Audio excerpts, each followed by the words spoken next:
Beautiful green clearings above camp. We've got some warthog feeding and a few wildebeest enjoying the shade. My name is Byron, and on camera with me this afternoon is Viam. And of course we've got Ali and Senzo on the vehicle, and Tristan and Ferg will be in the tent this afternoon. Very warm welcome to Thorogood Elementary. Great to have the schools with us as always for a school drive. Now don't forget everyone, send us your questions, ask your teachers to tweet us via Twitter. Hashtag Safari Live is how you do it. Send us your questions, and for everybody else that is watching, I'm sure you can also send your questions in while we have the school with us. As I said, it's a lovely start.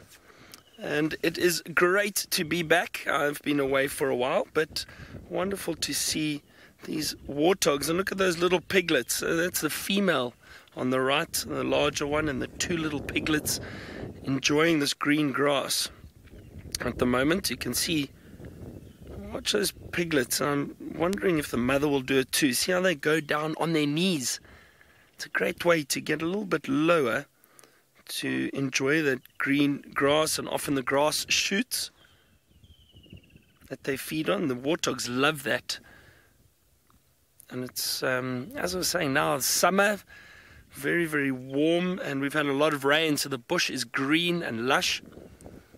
And I think Thorogood Elementary, I don't think you've watched with us before, so it might be a first time for some of you.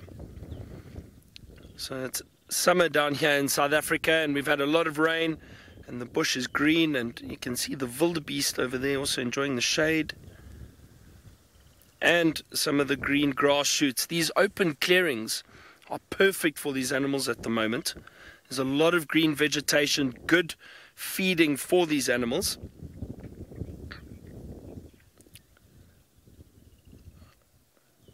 A nice warm afternoon, and great to see them enjoying the warmth and the green vegetation. I might sit here a little bit longer. I think let's head across now to Ali, who is also out in a vehicle, and see what her plan is for the afternoon. Hello everyone, and welcome to a very, very hot afternoon today in the bush. My name is Ali, and on camera with me today is Senzo, and we are very happy to be taking you on about this bumble today. Now, if you've got any comments or any questions, make sure that you send them through via your teacher using Skype, because we love hearing from you. So a very warm welcome to all of you in the Thorogood Elementary. Now, as I mentioned earlier, a little bit earlier, it is very hot today. It is, however, also our summer season. Now, it seems like I have found a very interesting thing that is actually made out of poop. So I'm just gonna show it to you guys really quickly. Now, I would like to be able to handle this. Now, this is very old, but this is such an interesting thing to find. You see this ball over here? Now, I don't know if you've ever seen them or heard of them, but there's a tiny little beetle that actually makes bowls of dung, of the poop really, of animals, big animals like, for example, the buffalo or the elephant. So they make them into a bowl like this, and then they lay one egg inside of this bowl. So this is very, very much dried up, and now you see there's a little bit of mud around it. And when the little one is ready to hatch, you see it comes through via this opening over here. So it's actually very interesting to find out that this house that belongs to one of the beetles, I'm not too sure where the beetle is, but that it was actually made by a tiny little thing. A little egg was in there, it ate all of the poop inside, and then poof, came out, carried on with its life.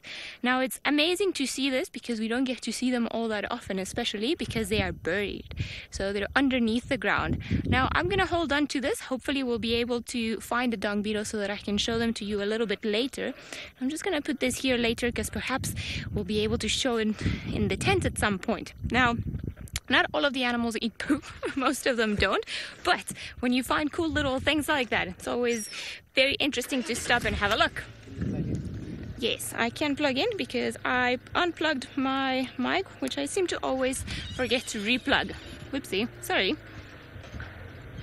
Yeah, it is my favorite trick. Michelle, you're saying that you've never seen a dung beetle before. Well, they're very funny little creatures, and perhaps my other friend that is now in the tent, that's got access to potentially a computer, might be able to show you a photo of one of them, because they are very, very interesting little things, and they're one of my favorite things out in the bush. Very strange. Whew. Now, just in terms of plans for bigger things, there was a leopard that was seen this morning, and leopards are the most elusive animal that we have in this area. If they don't want to be found, it's very hard to find them, but I'm gonna head on to the area where we last saw him this morning, see if perhaps I get lucky and we can show you guys the leopard. Whew. At least there's a bit of a cloud now, just to be able to help with the temperature, because I feel like I'm starting to turn into a puddle.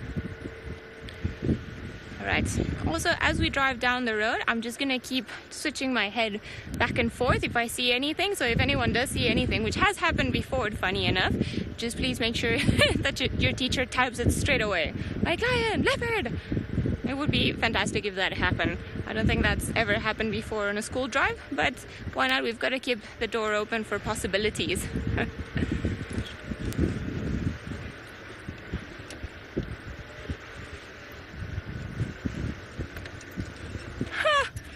I've just heard from Nancy that you're saying that Google's doodle, I don't know if I can call it doodle today, or the sketch image today was a dung beetle rolling a ball. How's that for perfect timing? No, I had absolutely no idea. And funny enough, I have been into Google before, but today, but every time that I've done it, I've just been so worried or so quickly looking for something that I'm like, I'll later. So how's that? That is a perfect coincidence. That I love it when that happens.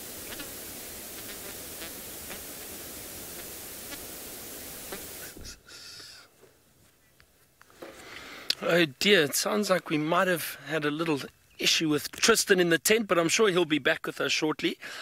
Myself and VM are still sitting in the clearing watching these animals feeding.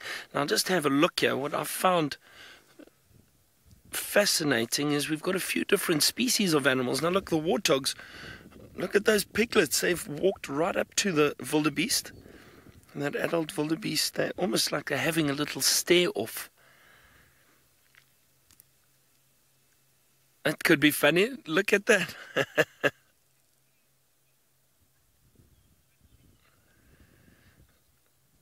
That's wonderful. And interesting, those little piglets obviously just getting a bit curious, but enjoying the shade. Maybe they wanted to share the shade with the wildebeest. Now, Richard, you asked if the warthogs have two sets of tusks. They do, Richard. If you have a look, let's see if we can see on this adult female. You notice the really large tusks on the upper lip, and then if you look while she's chewing, the bottom jaw, there are two little tusks just below them that overlap slightly with the top tusks. So they have got two sets. The lower jaw, the tusks are very, very small. They just protrude slightly from that lower jaw, and then the big tusks on the upper part of the jaw, the snout, on the front of the snout. Amazing to see how these herbivores, and they're known as grazers. The grazers are the animals that just feed on grass. And there's an impala too. Wonderful to see different species together. But this is a great area for them. It's nice and open. There's a lot of vegetation. So it's perfect for them.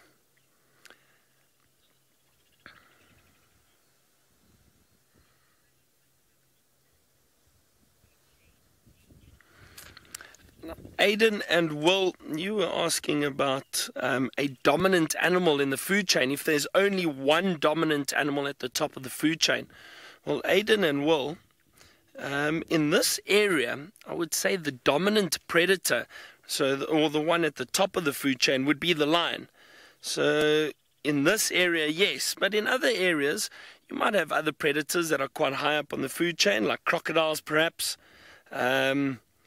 But generally speaking, with predators, the lion is the top of the food chain. They would be able to hunt just about any other animal in this area, especially the herbivores. I've seen lions hunting elephant, animals as large as elephant and rhino. So they definitely are on the top of the food chain. But I've also seen elephants chase lions away. So then you sometimes wonder, well, who is actually the king of the jungle if the elephants are and not actually the lions? But in terms of predators, yes, lion would definitely be the top of the food chain. I'm going to hang around here a little bit longer. This is such a beautiful scene. But let's head back to Ali and find out if she's found some more interesting insects to show you. Well, not insects for the time being. We have found something that, although looks very much like ice cream, it is not. And now that Byron's talking about predators, sorry, I'm very, very thirsty and I cannot see much because of the reflection right in front of us.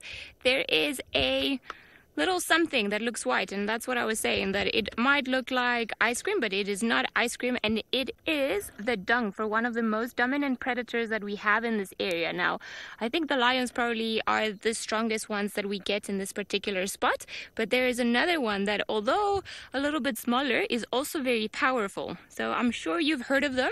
These are the hyenas.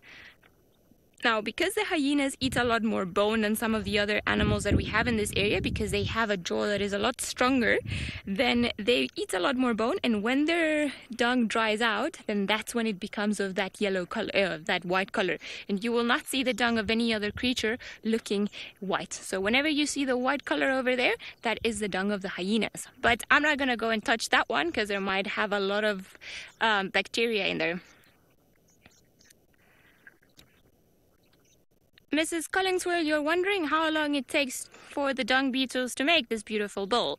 Well, they actually make quite a few, and it might take them anything from a couple of hours to perhaps half a day. It depends if there are other dung beetles coming and trying to steal the dung from them.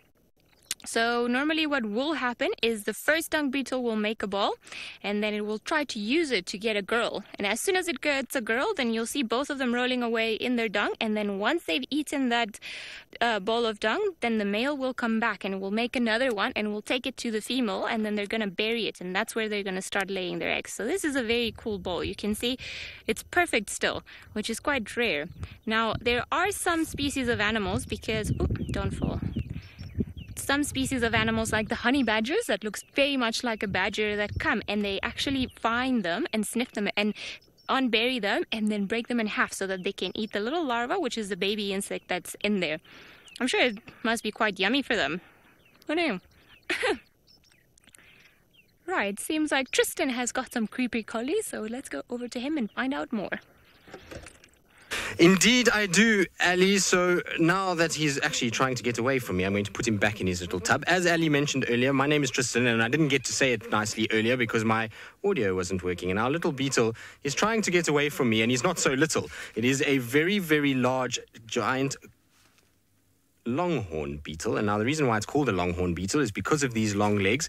And I want to try and just set him down because he's kind of all over the place. You can see he's just trying to crawl at the moment. He's been a relaxed beetle the entire day until now. Now, all of a sudden, he's decided to wake up. And I'm a bit careful of these guys because if you see on their front end, they've got these massive jaws that they're able to do all kinds of nonsense with. They're climbing over my mouse onto a giraffe skull. So all of a sudden, this guy has decided to wake up and off he goes.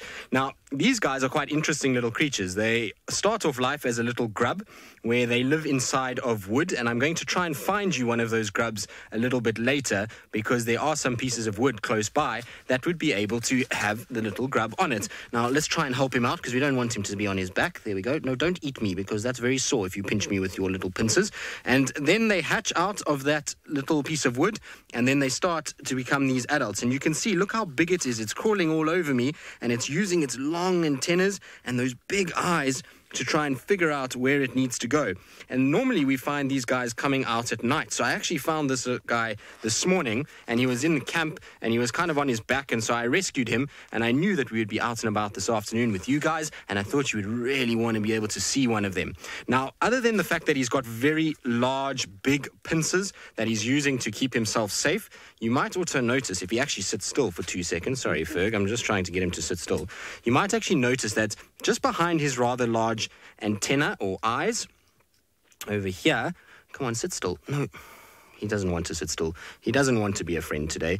You'll notice that there are some big spikes. Now, those spikes on the exoskeleton are very hard and very, very sharp, and they're going to keep this guy safe from birds and all kinds of other things. But what I want to try and do is see if I can put it under a microscope so we can see what there is in between those big pincers. Whether he's going to stay there or not, I'm not quite sure. Let's see. Will he stay? No, he's not going to. All right, let's put him in the box for now and see if he'll just relax, although he wants to be my friend for now. Now, Don, you want to know what these longhorn beetles eat? Well, when you've got anything that has pincers that large, they tend to be predatory, so they tend to be going after other insects, which they'll use to grab onto, and those pincers will pull the other insect apart, so they'll hunt things like moths and other things that come out at night, maybe even some other longhorn beetles, because you get lots of different type of longhorn beetles, and they'll go after smaller ones. These are the biggest ones we get here. In fact, this is not even the biggest one I've seen. This species, you do get some that are slightly bigger. But he's a very active fella. Like I say, the whole day, he's been sitting in the same place, hasn't moved, and as soon as I wanted to show him to you, he got into this situation where he was nice and busy. But I'm being quite glad because he's not biting me as yet, which is quite nice. And so he's being a little bit more cooperative than I thought he'd be. Oh, Fergie wants to make friends with you. Right, now I'm going to try and see if I can get this guy under a microscope so that I can show you his incredible eyes and his pincers. I don't know if it's going to be possible because he's very, very active. But while I try and do that, let's send you across to my friend Byron, who I think has left his warthogs now, and hopefully he'll be on to something very interesting soon. We are indeed, Tristan, and it's fascinating that you've got a longhorn beetle. Those are awesome little creatures to see. Now, the warthogs are still hanging around with the wildebeest, enjoying the shade. And they've moved a little bit away from us, but they're still, as I say, in the shade there. Zorian, you asked if the warthogs are aggressive. Now, let's see if that female, they're just behind the tree there now. A little bit, there they are. Zorian, you know what? The warthogs are very tough creatures. I've seen them actually, those that are brave enough, if they do come close to people, I've seen them chase people before. They can be aggressive, I think, if you corner them or you threaten them. Like most animals, if they feel threatened, they will try to protect themselves. And I have seen warthogs chase people, which is funny, but they can do serious damage. Those sharp tusks would really, really hurt, and especially if you walk in front of a warthog burrow, if they get afraid or feel threatened, they'll run out, and those sharp tusks can cause a lot of damage and even break a leg. So you need to be very careful if you are walking in the bush. But generally, they would move away from us. They're more afraid of us than we are of them. But if you did corner them or threaten them, they can be quite aggressive.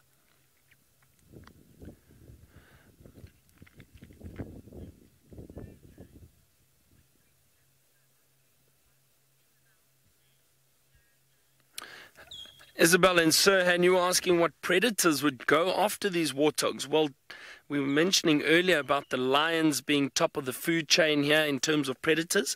So definitely lions as well as leopards. Now, I have seen wild dogs trying to catch warthog, but it's not very easy for the wild dog. Again, with the warthog being so tough, but wild dogs would too. But usually the main predators would be lion and leopard. And I've seen, and I think Noel, actually, one of the other presenters, saw a leopard catch a warthog not so long ago. What they usually do is they'll wait, the leopard will wait above the burrow. And the warthogs like to burrow into termite mounds. That's where they make their homes, abandoned termite mounds, and leopards would wait on above, on top of the mound, and as the warthogs come running out, the leopard would try and pounce and catch one. It's not easy, but leopards are quite good at catching warthog and very agile and powerful. But these little animals are very fast, so it's not always easy. And they're just moving off over there now. I think we may do the same. That wildebeest still enjoying the shade. It's wonderful to see those little wildebeest calves earlier. There they are, those youngsters. They would have been born probably around December. It's only a few months old. Already those little horns protruding over there. Chatting about these herbivores and the grazers being together in these areas, and it's a nice green area.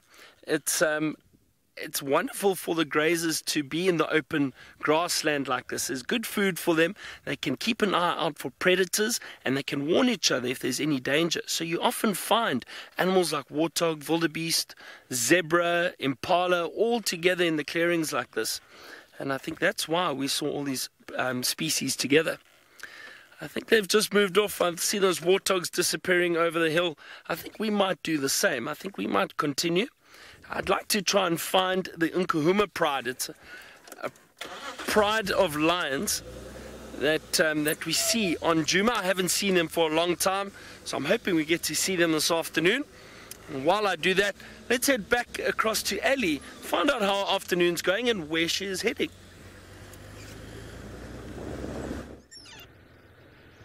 Well, so far the afternoon is going great. Welcome to South Africa for everyone that's just joined. My name is Ali, and on camera with me is Senza, and we are very happy to have on board today Thorogood School for the very first time. So for the next little while we will be answering the questions all the way from Virginia, which is quite exciting. Now, all the way back in South Africa, in the greater Kruger Park where we are based, I am busy trying to find a leopard. Although I'm not being that successful. I think probably because it's so hot and the leopard very likely is underneath the bushes hiding. I wouldn't be surprised if it actually saw me walking through. Driving through.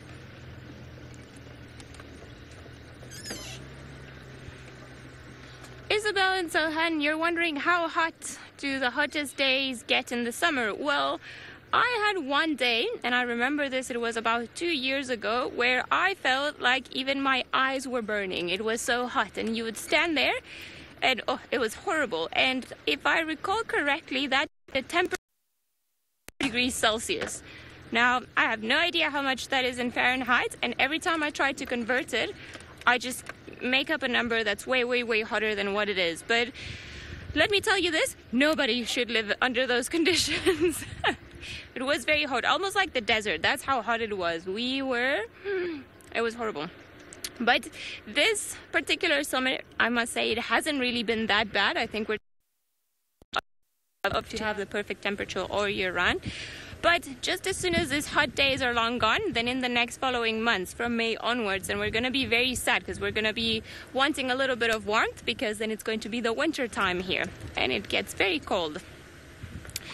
Natalie, you want to know what the climate is like here? Well, we have, I would like to say the 4 seasons don't really occur here, at least not as you have them in certain places of the world where you would get a specific spring and then a specific autumn. 4 seasons is a pizza, says Rebecca in FC. I agree with you. So mostly we have the summer and the winter. Now, because of the general conditions of South Africa and the fact that it's got a mountain in the top and then we are pretty much sandwiched in between 2 oceans, mostly during the summertime, that is when we get our rain. So in this particular time of the year, from roughly October until April, I'm going to say, this is when it's very, very hot and humid and when it rains. And then from May until around about September, that's when it's our winter and it gets very cold here. It can go down to about 0 degrees, which I want to say it's about 32 Fahrenheit, so it can get very cold. That whole thing about it never being cold never being cold in Africa is a lie, let me tell you, because I suffer and I put on everything I own just to try and keep warm. Now, in this particular area, we don't get snow, but in some other areas we do. Now, it seems like Tristan is still playing around with the Longhorn Beetle, so let's go back to him and ask him how would the Longhorn Beetle survive in the wintertime. Well, our Longhorn Beetle is still moving around. I tried to get him under the microscope, but he was just not having any of it. He was saying, nope, not to school today. I want to carry on with my life and carry on moving around. Now, he's still very active. And the reason why he's probably more active than what he was this morning is because this morning we had very cold, cloudy weather. And it was a bit rainy kind of weather. And so there wasn't really too much happening. And a lot of the insects, when it's cooler, they slow right down. They don't do well in the cold weather. But you'll find when it gets hot, like it has this afternoon, he's gotten a lot quicker and a lot sort of faster. Now, Tristan, you're wondering, nice name, I like your name, Tristan. You're wondering how big these guys can get. Well, Tristan, these guys, this one that we see here is the biggest species we get here in Africa. And this, well, in this part of Africa, should I say, you probably find there's bigger ones in the jungles of Africa, but this is the biggest one we get here. And this particular one, like I say, is not fully grown. I've seen one that gets about the length of my finger. So if I put my finger next to him, which is quite difficult because he moves so much, but it gets to about the length of my finger, so it could still grow a little bit more. I'm going to just leave him to climb and see where he goes. Hopefully he doesn't nibble on my ear, because that won't be so nice. And hopefully he doesn't go down my shirt, but he's going to go all the way around the back and up onto my cap. Now, Hunter, you want to know if there's a difference between male and female longhorn beetles? Hunter, not that I know of. I haven't actually gone that far into it, but I don't think so. I think they're pretty similar in terms of their look and their shape, and it would be very difficult for us to be able to know. No, don't bite my ear. That's not funny. So no biting of ear, little longhorn beetle. You need to go on top of my head, rather, because that's where it's a lot more comfortable. So he's going to just climb around, and hopefully we're going to get a situation where he's going to stay up there and decide, or she, I don't know if it's a he or a she, and decide just to relax and take it easy. Now, while I was sitting here and... Oh, did you see it just flew? Look at that. It flew off. So it's got wings, and that's how they travel and how they're able to take their larvae everywhere they need to take it in order to be able to go and deposit larvae in trees. I was saying to you earlier that these guys will go and they will lay their eggs on a tree, and the larvae will actually bore into a piece of wood, which I will try and find just now. But there you go. You see those big wings that are starting to come out? So not only are they fast on their legs, but they're also able to fly. Now, hopefully he's going to just settle down. Come on. No need to go so fast. In fact, actually... Tristan, you want to know how big a dung beetle gets? Well, again, it depends on the type of dung beetle that we see. So some dung beetles are very small, and they'll get to the size of maybe your thumb. Tristan, I don't know how old you are, Tristan, but maybe about the size of your thumb, if it is still a little smaller. And then some of them will get to about the size of my thumb in terms of their length, but their width and how wide they are is very, very big as well. Dung beetles are more round than this longhorn beetle. This longhorn beetle is very, very long and narrow, but dung beetles tend to get round like this. So the biggest ones would be about that size, and they are very, very strong. If you try and put a dung beetle into your hand like this and you close it, the dung beetle has a very clever system where it's got a head that is shaped like a spade. And so what it does is it uses its head and it digs like this, and it tries to dig between your fingers, and then it's got these really strong legs that push, and it eventually will dig its way through, and then it will come out. So they're really amazing animals, but those are the very big ones. We'll get to about that size. Most of the ones we see here are around that size, and they're very round, like I say, with a little flattened head. I'll try and look for one today. It's going to be quite tough to find them because it's been very dry here. We haven't had that much rain. The dung beetles haven't really been around, but we had a bit of rain 2 days ago, so maybe we're going to start seeing some of the dung beetles moving around in this particular section. Now, let's put my gorilla cup away and my Tupperware. Now, Jan Weston, you want to know how long have longhorn beetles been on the earth?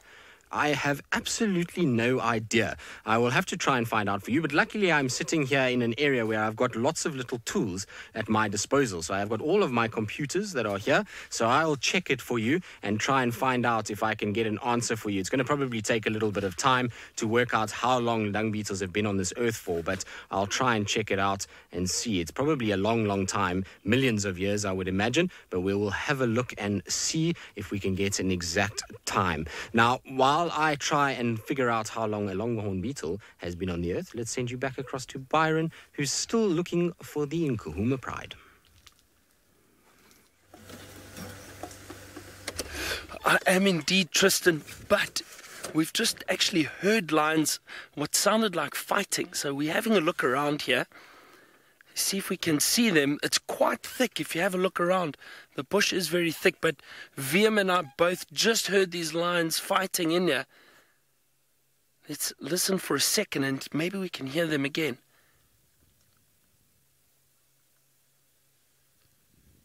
I'm not sure where they are. It sounded like a little bit further this way, in this direction, but it is difficult to maneuver through here. So I'm going to try my best. There's a lot of tree stumps.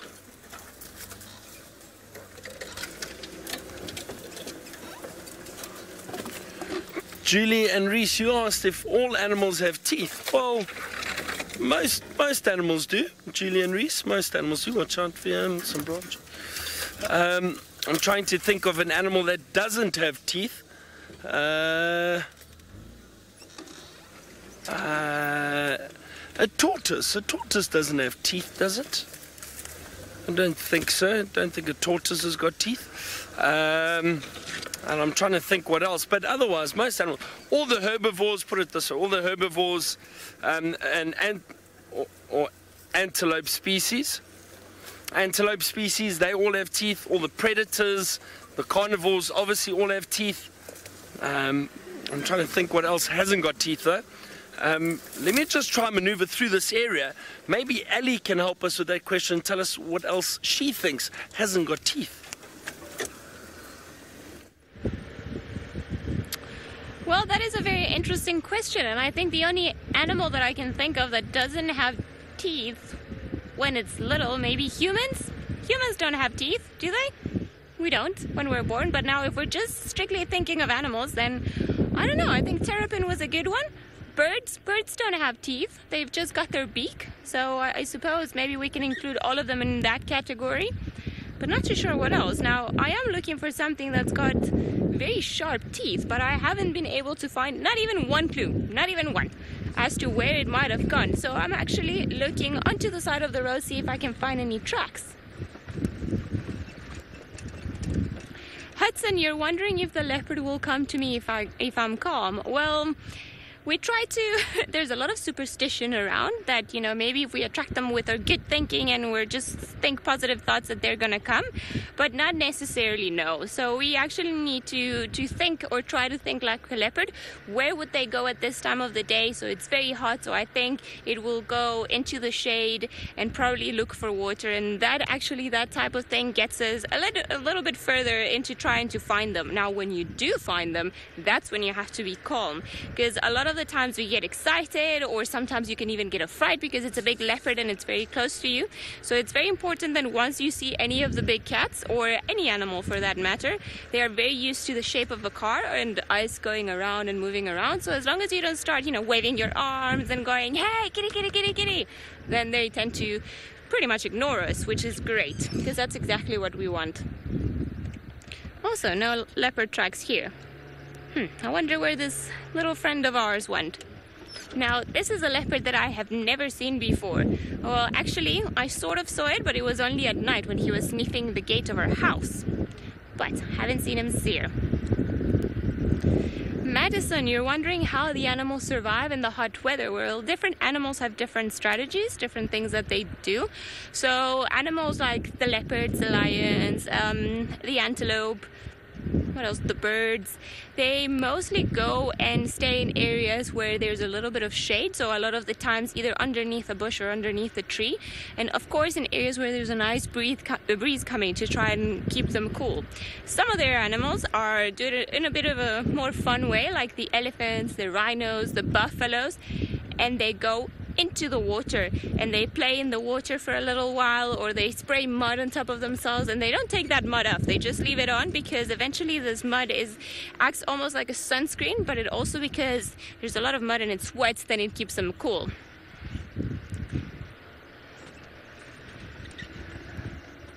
But I would like very much to be like an elephant now and go into a water hole and just be in there.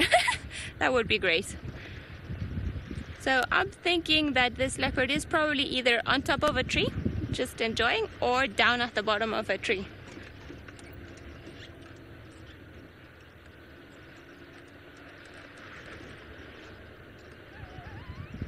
Sorry, I was just listening to an update on the radio. So I've got an earpiece on my ear that allows me to listen to what of the other guys are talking all around. So there's a lot of talk going in my head at the moment of things that we could potentially be interested. So I'm going to send you guys across to Tristan and the Longhorn Beetle. Well, Ali, lucky that you have a lot of information going through your head, because through my head there seems to be blank spaces this afternoon. I seem to be nowhere, but that's okay. My friend, the giraffe, is also having a similar feeling today. And so, Lane, you want to know if longhorn beetles fight each other.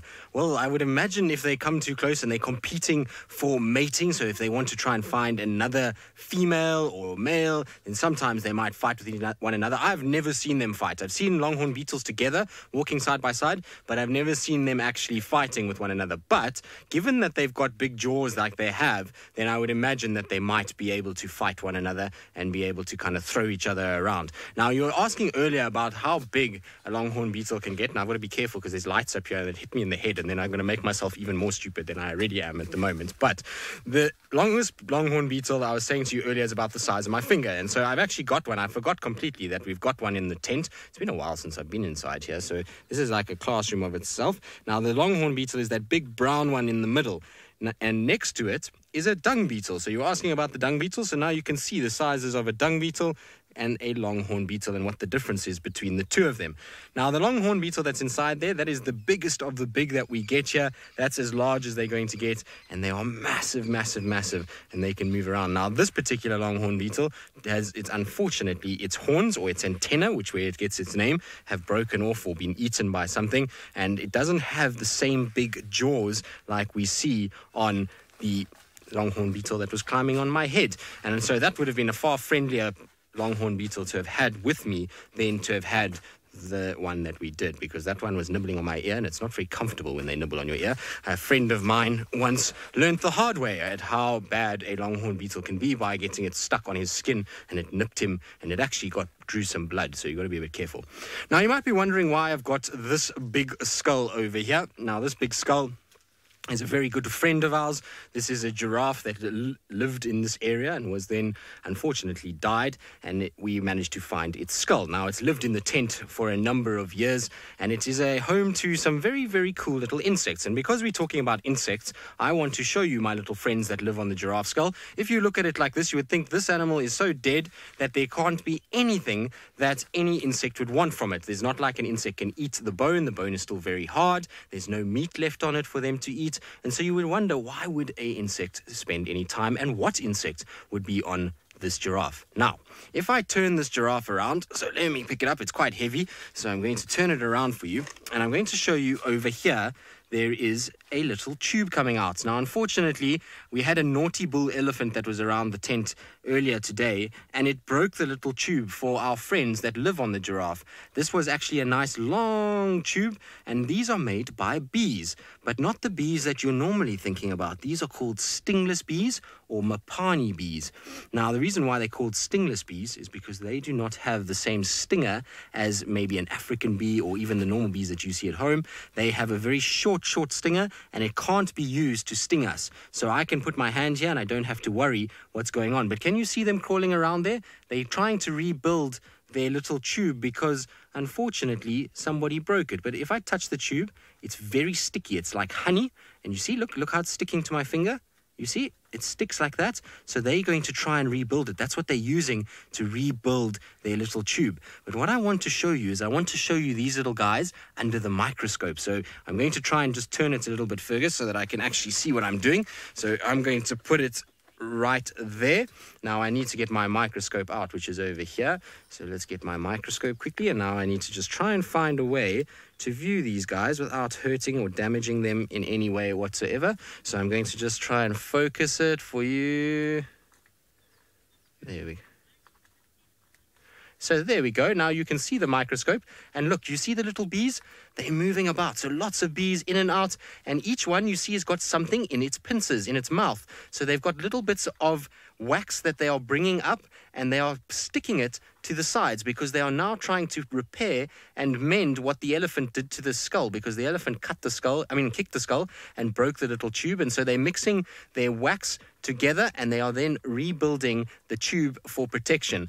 Now, the reason why these stingless bees live here is because it's a safe place for them to live. They can have a nice big skull that nobody can get to them. It's very safe from other predators, and they can live inside there. And then they come out and they fly around to go look for food. So, Madison, you're wondering, how long do giraffe skulls and bones preserve themselves for? Well, Madison, that depends on a lot of things. It depends on how the bones fall, what the temperatures are around there. Is there any floods in those areas that potentially washes a lot of sediment over them? Because they can eventually be fossilized, which means you can get bones that are millions of years old. Like we know with dinosaurs, they have a lot of bones, and we have a lot of bones from dinosaurs that are fossilized. So you can get bones that last for a long time. But if they are not fossilized, if they do not go underneath any soil or anything like that, you'll find that a giraffe skull like this, left out in the sun, will slowly but surely start to disintegrate. And what that means is it will slowly break up. Now, if you have a look at this giraffe, I want you to look over here. You can see that there is little pieces that are kind of just flaking off.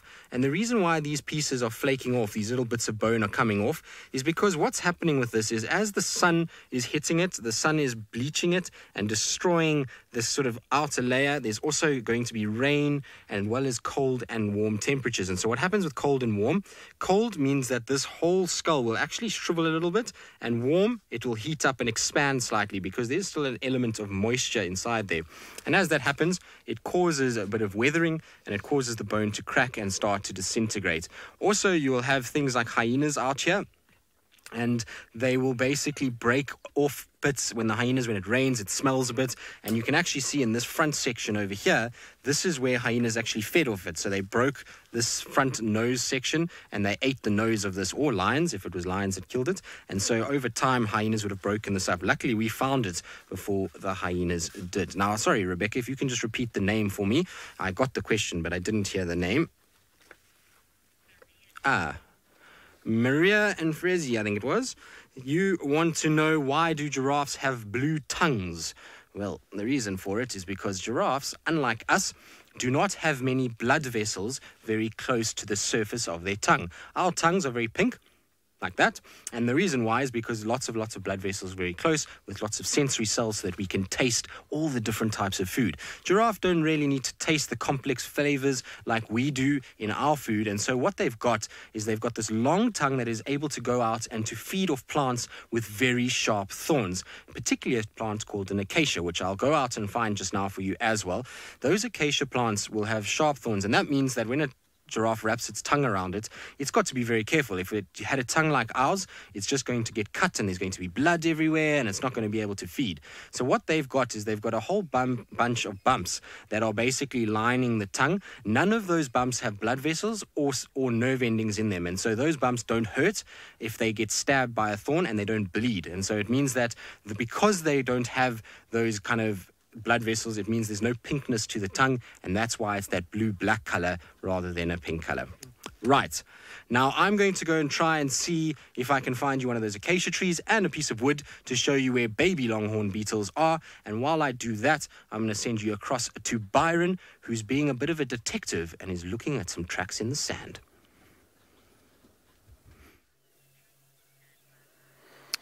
Well, I am trying to, Tristan. Now have a look at those beautiful tracks in the sand. Those are lion tracks. I'd like to get out and show them to you properly, but I can't because they are the lions. It's the lions that we heard, and we've managed to find them. Now, some of you often ask us, how do we find these animals? What are we looking for? Well, the main thing is, of course, the tracks that we can sometimes see in the sand. They leave their tracks behind, the prints. And these are very fresh tracks because they're on top of the vehicle tracks that drove through this area this morning. And then, of course, we also heard the lions calling earlier. They were growling at one another. And that alerted us into which area they might be. We drove through the bush for a while and then came across the fresh tracks and followed them down and found the lions. Blake and Nico. Is it Nico or Miko? Sorry, I didn't hear that properly. You were asking how old lions can get. And Blake and Nico, the lions on average, lionesses, the females can get to about 15 or 17 years old, between 15 and 17 years old. And the males, on average, it's between 10 and 12 years old. So not as long as the females, but it does depend. Occasionally, a pride might do very well. They will be very successful, have a lot of good hunters within the pride, and the lions might live a little bit longer. But that's the average age for males and females.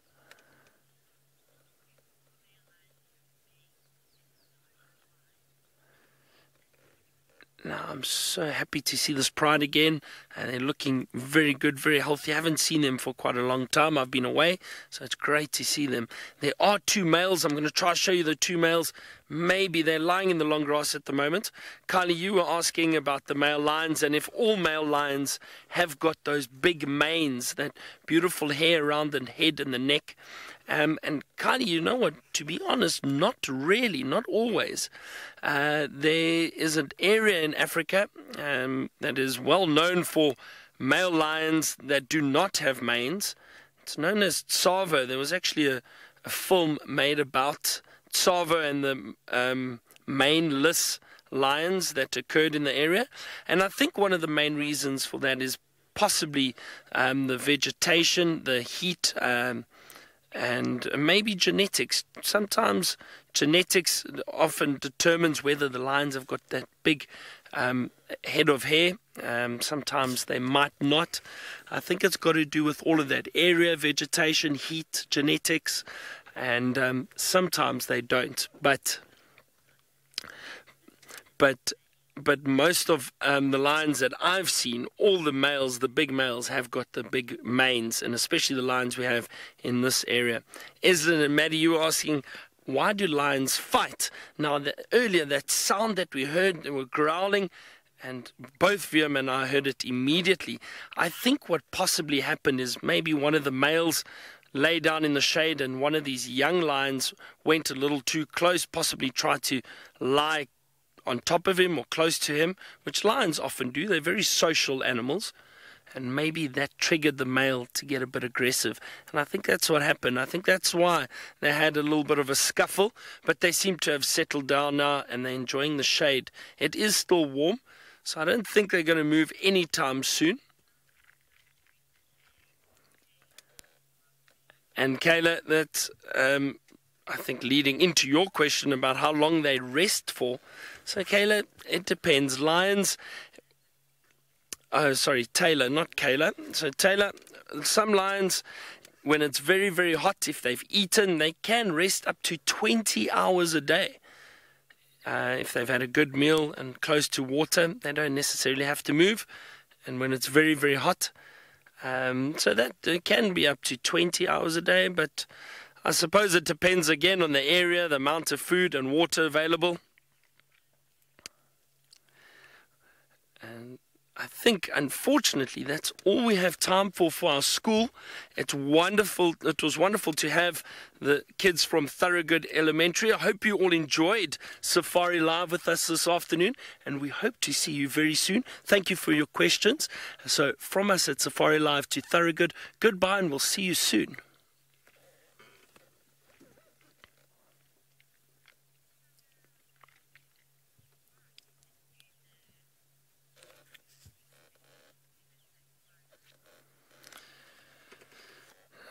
All the other viewers that are still with us, hello again, and I'm sure you've been watching, and we've just found these lions. Don't forget, send us your questions, please. Hashtag Safari Live via Twitter or on the YouTube stream in the comment section. You can comment there, and we'll get to as many of your questions as we possibly can. And it's great to be back, everyone, and thank you very much. I know there have been a lot of messages coming in welcoming me back, and it's wonderful to be back. And what a nice start. Find some lions. It is very, very hot, but nonetheless, it's always great to see the lions, especially this pride. Haven't seen them for a while. I'm just going to try and move forward slightly because I think there might be a nice view of the male. All right, let me just, while I reposition, let's head back across to Ali, who's apparently doing some off-roading of her own. Well, I am off-roading, and hello everyone, but so there was a report of Tandy and the cub being sighted late this morning by one of the Buffelshoek landowners. So they mentioned that they had left Tandy and the cub in this particular area where I'm in now, and apparently the cub was left on a termite mound, and then she carried on going. Now, I couldn't see any tracks of Tandy coming in and out of this block on the ways that I've been traveling. So I would imagine that she's still in here somewhere, which is good news because then we know that the cub is still around, and so is Tandy. But I cannot seem to find her, and I'm not 100% sure if she's still here. She might have moved during the day. So I'm just doing a little bit of a recognition, see if we can find her. I'm going to carry on trying to find Tandy. If not, then I'll go back onto the road. But while I bundubash and focus what I'm doing, let's go to Tristan, who's got an aerial view of the world. I do indeed. So Fergus and I are just surveying the landscape. You can see there's quarantine clearings, and just to the sort of left of the picture is where Djuma Camp is, and to the right is where Ingas is. So for those of you who don't know where Ingas is, that's the right. That's where Ferg, myself, Jared, Ashley and Ali stay. And then there is the main camp in the middle with one of our repeaters that allows us to broadcast to you. And then Ferg is panning around, and there on the left side now is the Djuma Camp. So wave, Rebecca, you're on camera. You don't even know it, but you are. And there is the tent hidden in the beautiful greenery of Djuma Game Reserve. It looks vastly different to a few weeks ago. I remember Seb doing some drone. And Alicia as well. I'm sorry, Alicia, you are also an FCI. I do apologize. I'm very sorry. So you must also wave, Alicia, because everyone wants to see you. Now, I was saying that earlier that Seb was droning and having some views of lions a few weeks ago. And it wasn't actually that long ago. It was just before we started on our TV sort of series. And the landscape looked very different to what we see now. It was brown. It was desolate. Whereas now, after the little bit of rain that we've had and those beautiful puffy clouds, which hopefully will be more rain on the way, you can see that there's this green flush that has now happened. And the pathways between all the roads are slowly but surely starting to close up a little bit. They're not quite the same sort of thickness and visibility as what they were a few weeks ago. Now I see that there's a little bit of breakup as well in the picture, so I do apologize about that. But Ferg is just trying to find us to see if there's any of these bull elephants that have been hanging around. I don't know where Daryl went. He was causing havoc this morning. In fact, he broke a window this morning, did Daryl. So Taylor, when you get back, you have got some discipline work to do with Daryl. You need to let him know that he cannot be coming and breaking windows. Apparently he was feeding on marulas and he turned and his trunk hit one of the windows and just smashed the whole pane out of its frame. So poor Kirsty had glass all over her bed. Luckily she was directing at the time, and that means she didn't have to worry about what was going on. But there goes Ferg, just drifting over towards Gallagher's shortcut side. So that's Gallagher's shortcut that's going off to the right, and off to the left is Zoe's on the top of the screen. So just to orientate yourself so you know where you are. Very, very cool to see. So what we're going to do is we're going to try and see if we can find maybe something with the drone at some point. We're also going to scrounge around on and around the tent and try not to break anything so that James doesn't kill me. And while we do that, let's send you back over to Byron with the beautiful Nkuhuma Pride. Thanks, Tristan. Good luck with the drone.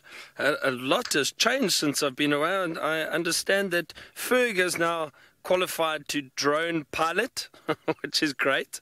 So that's quite exciting and something fun for Fergs and Tristan to do.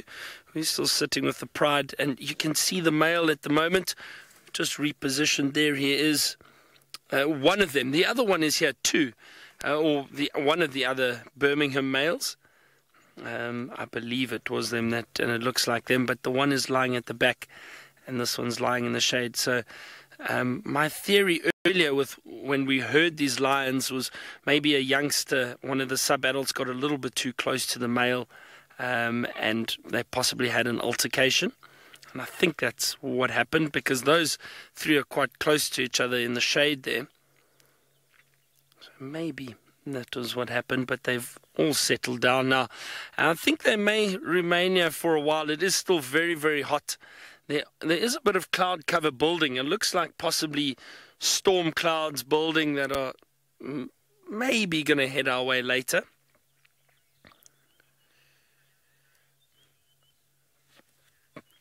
But for the moment, it's still hot and they're going to rest in the shade. Now, Caesar, you were asking what variables affect the color of the lion's mane. Caesar, in my experience and what I've seen, the theory is two variables. The one is area, location, where they are found, and it's not necessarily just lions. I've heard it also affect different animals like birds, certain coloration in birds, and that making it prominent in certain areas and less prominent in other areas. So the further west we go, to the west coast of Africa and South Africa, some animals tend to be a bit darker in coloration, or some birds tend to be lighter, as opposed to this eastern part of South Africa. So there is, I think, geographical influence that affects color. But then also with a lot of lions, I've read up that testosterone and genetics obviously affects the coloration of the mane.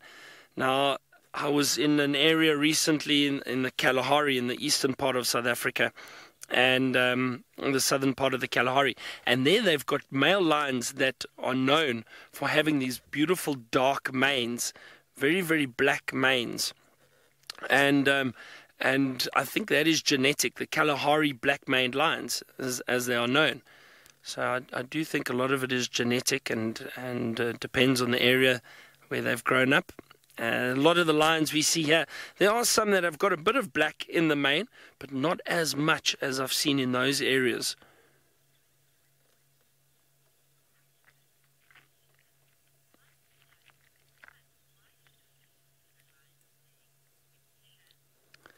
Keisha, you asked about, you were saying your hair lightens in the sun. Why doesn't that happen with the lions and especially the manes? I'm not too sure. I think with the darker the hair, I don't think it lightens. I'm just trying to think. I've got very dark hair, and I don't think my hair lightens in the sun. Not that I've noticed, anyway. And I think similar with lions, the black manes, that testosterone and the genetics giving them those black manes. I have never seen the sun lighten the manes. If I think of the Kalahari and the harsh conditions there, they are exposed to the light a lot. I've never seen any of those manes lighten with color.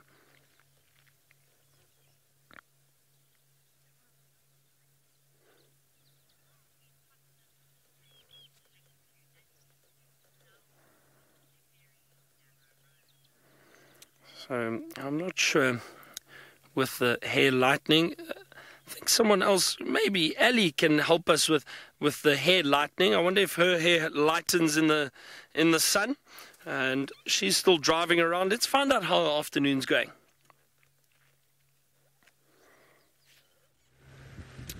Well, my hair does lighten in the sun, Byron, so I got nothing. Normally, after working at Safari Life for a few weeks, I can already see the strands of hair that are exposed by the cap becoming lighter in color. Now, I haven't been able to find Tandy, and I think the reason being so there's been a bit of pressure in this area this morning, and by that I mean that the Hukumuri male was left where Tristan left him this morning. It wasn't too far away from where they last spotted her.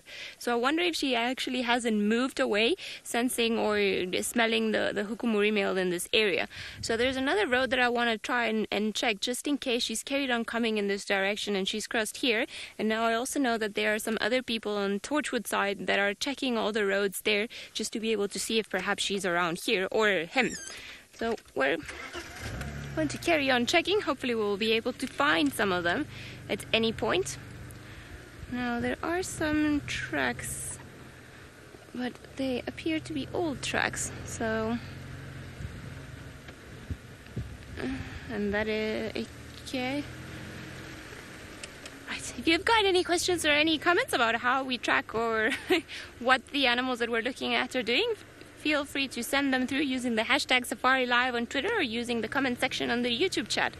This is, as Brett Leo Smith would say, 100% live and interactive, so whatever it is that you are seeing, it's exactly what we are doing and seeing too, which is quite unimaginable. I'd imagine being a kid and just a few years ago and just having this opportunity, I reckon I would have been glued to Safari Live, because the soap operas that happen over here are very unique. Now, I need to also focus a little bit on the road, but I cannot see anything here that might indicate that there was a leopard, which is a little bit unfortunate because I would really like to see Tundi and her cub and just to make sure that they're fine. Now, nothing around here. Almost also tough because now we also have to check on top of the trees, and the vegetation is so thick, which is a really good thing for the following months where we're not going to have as much food available for the herbivores. However, it makes it a little bit trickier at this time of the year for us to find things. So I'm just relying on the tracks really, because if she carried on coming this way, she would have popped out somewhere around here. At least that is my guess, if she did come in this direction. Anna, you're wondering how long it took me before I started getting confident in tracking. Well, it took a while. I think the first year or so that you do it, every time that you see something, and still it happens to me every now and again when you haven't tracked for a little while, and I'm sure it happens to all the guides, I'm sure Byron and Tristan are the same, your eye loses a little bit of practice. So you miss things that before you would have spotted straight away, or that almost like that feeling or that sixth sense that will tell you, okay, this is probably a track and not. So it takes a very long time to get it, but you lose it very quickly. Now, when I did my training, we would go out tracking every morning just to learn the different tracks of the different animals. So to be able to tell which track is which track, that's in general not too hard, but to be able to trail them, especially out in the bush, then that is a skill that I feel like I haven't mastered yet.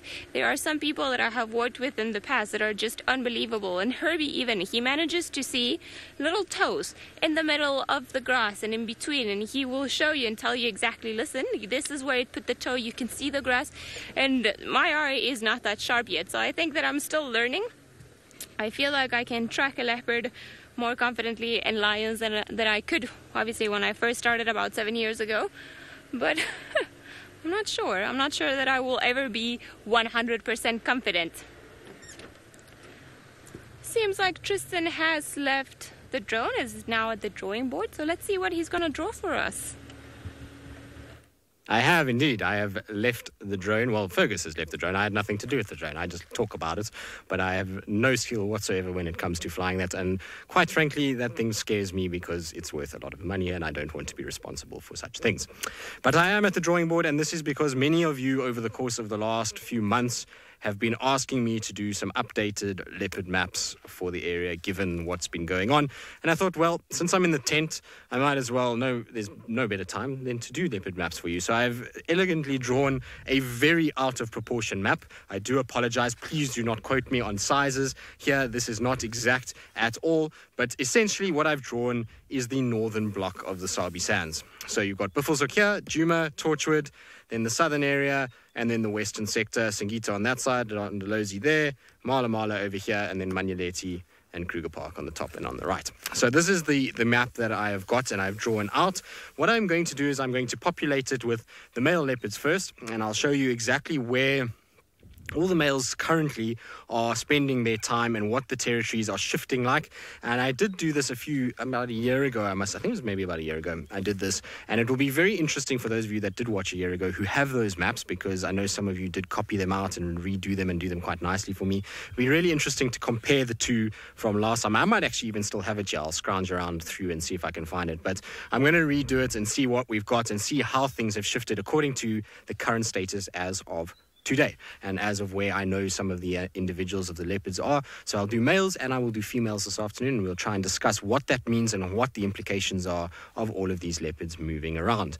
Of course, I'm going to try and do this outside because it is beautiful outside and there's a breeze. It is super hot inside that tent, but on my left-hand side is going to be a bit of a problem because, as you can see, there is a delightful dark array of clouds that are coming straight towards us. So I feel like not only myself, but Byron and Ali are going to be in for an absolute treat this afternoon. If this blows in, I think we might get slightly wet, and I'm quite glad that we're rather at the tent than anywhere else.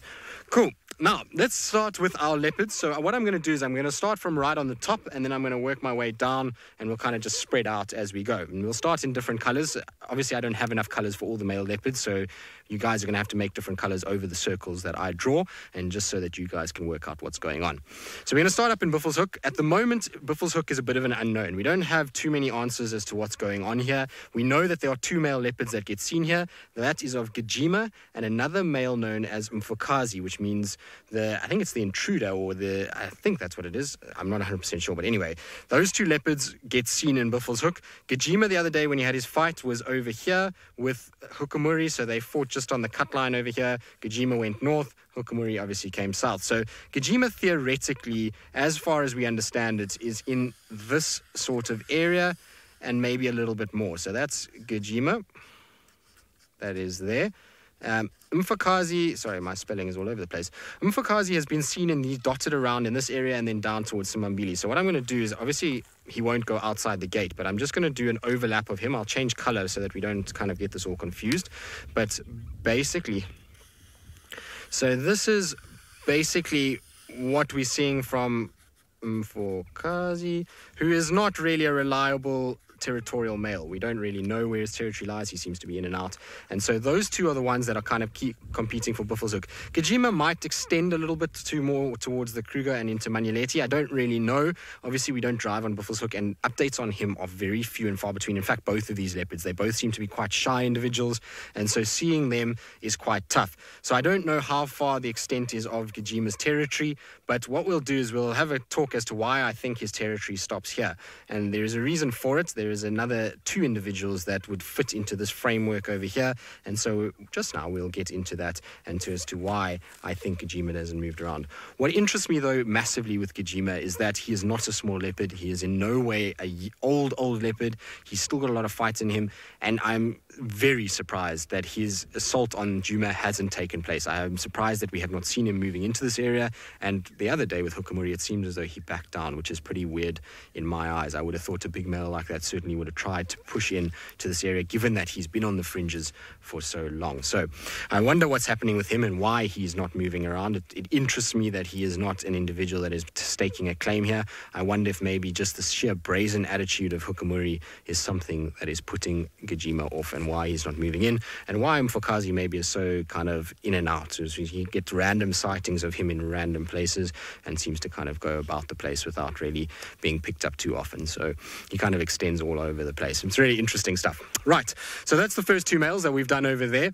The third male that we would have, that we would probably start going towards the left, is Hukumuri himself, because, well, Hukumuri is obviously the talk of the town at the moment, and as of today, according to where he's scent marked, where we had him this morning, there is going to be a bit of a map here that is going to shock you, and this is exactly where Hukumuri is at the moment. So he is going from this all the way through there, around like this, through here, and around like that. That is all the Hukumuri male at the moment. Hukumuri. Right.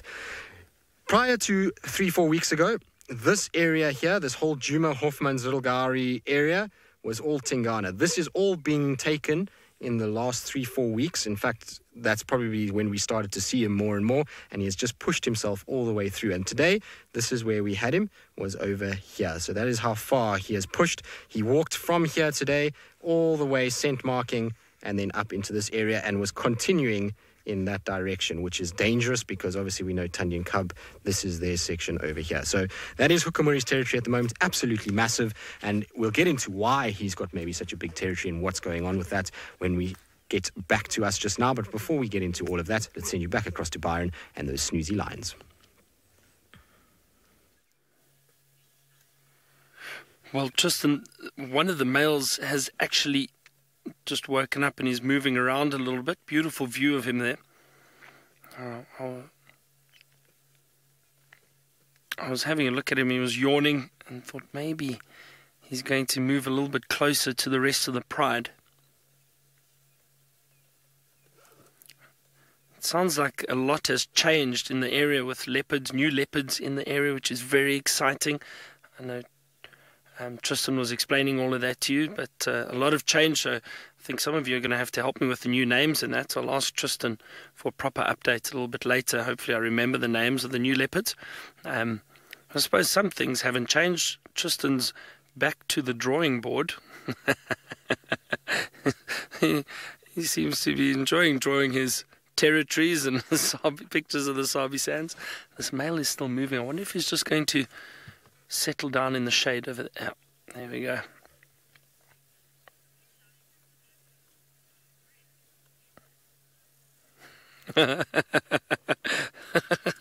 Emma, I'm laughing because my friends seem to be teasing me at the moment, but you're asking about the lions' manes and if they go grey. My mane is starting to go a bit grey. So I don't know about the lions. I haven't seen a male lion with grey hair. I've never got close enough to actually investigate. So I don't think so. I think they're probably not as stressed as we are as guides.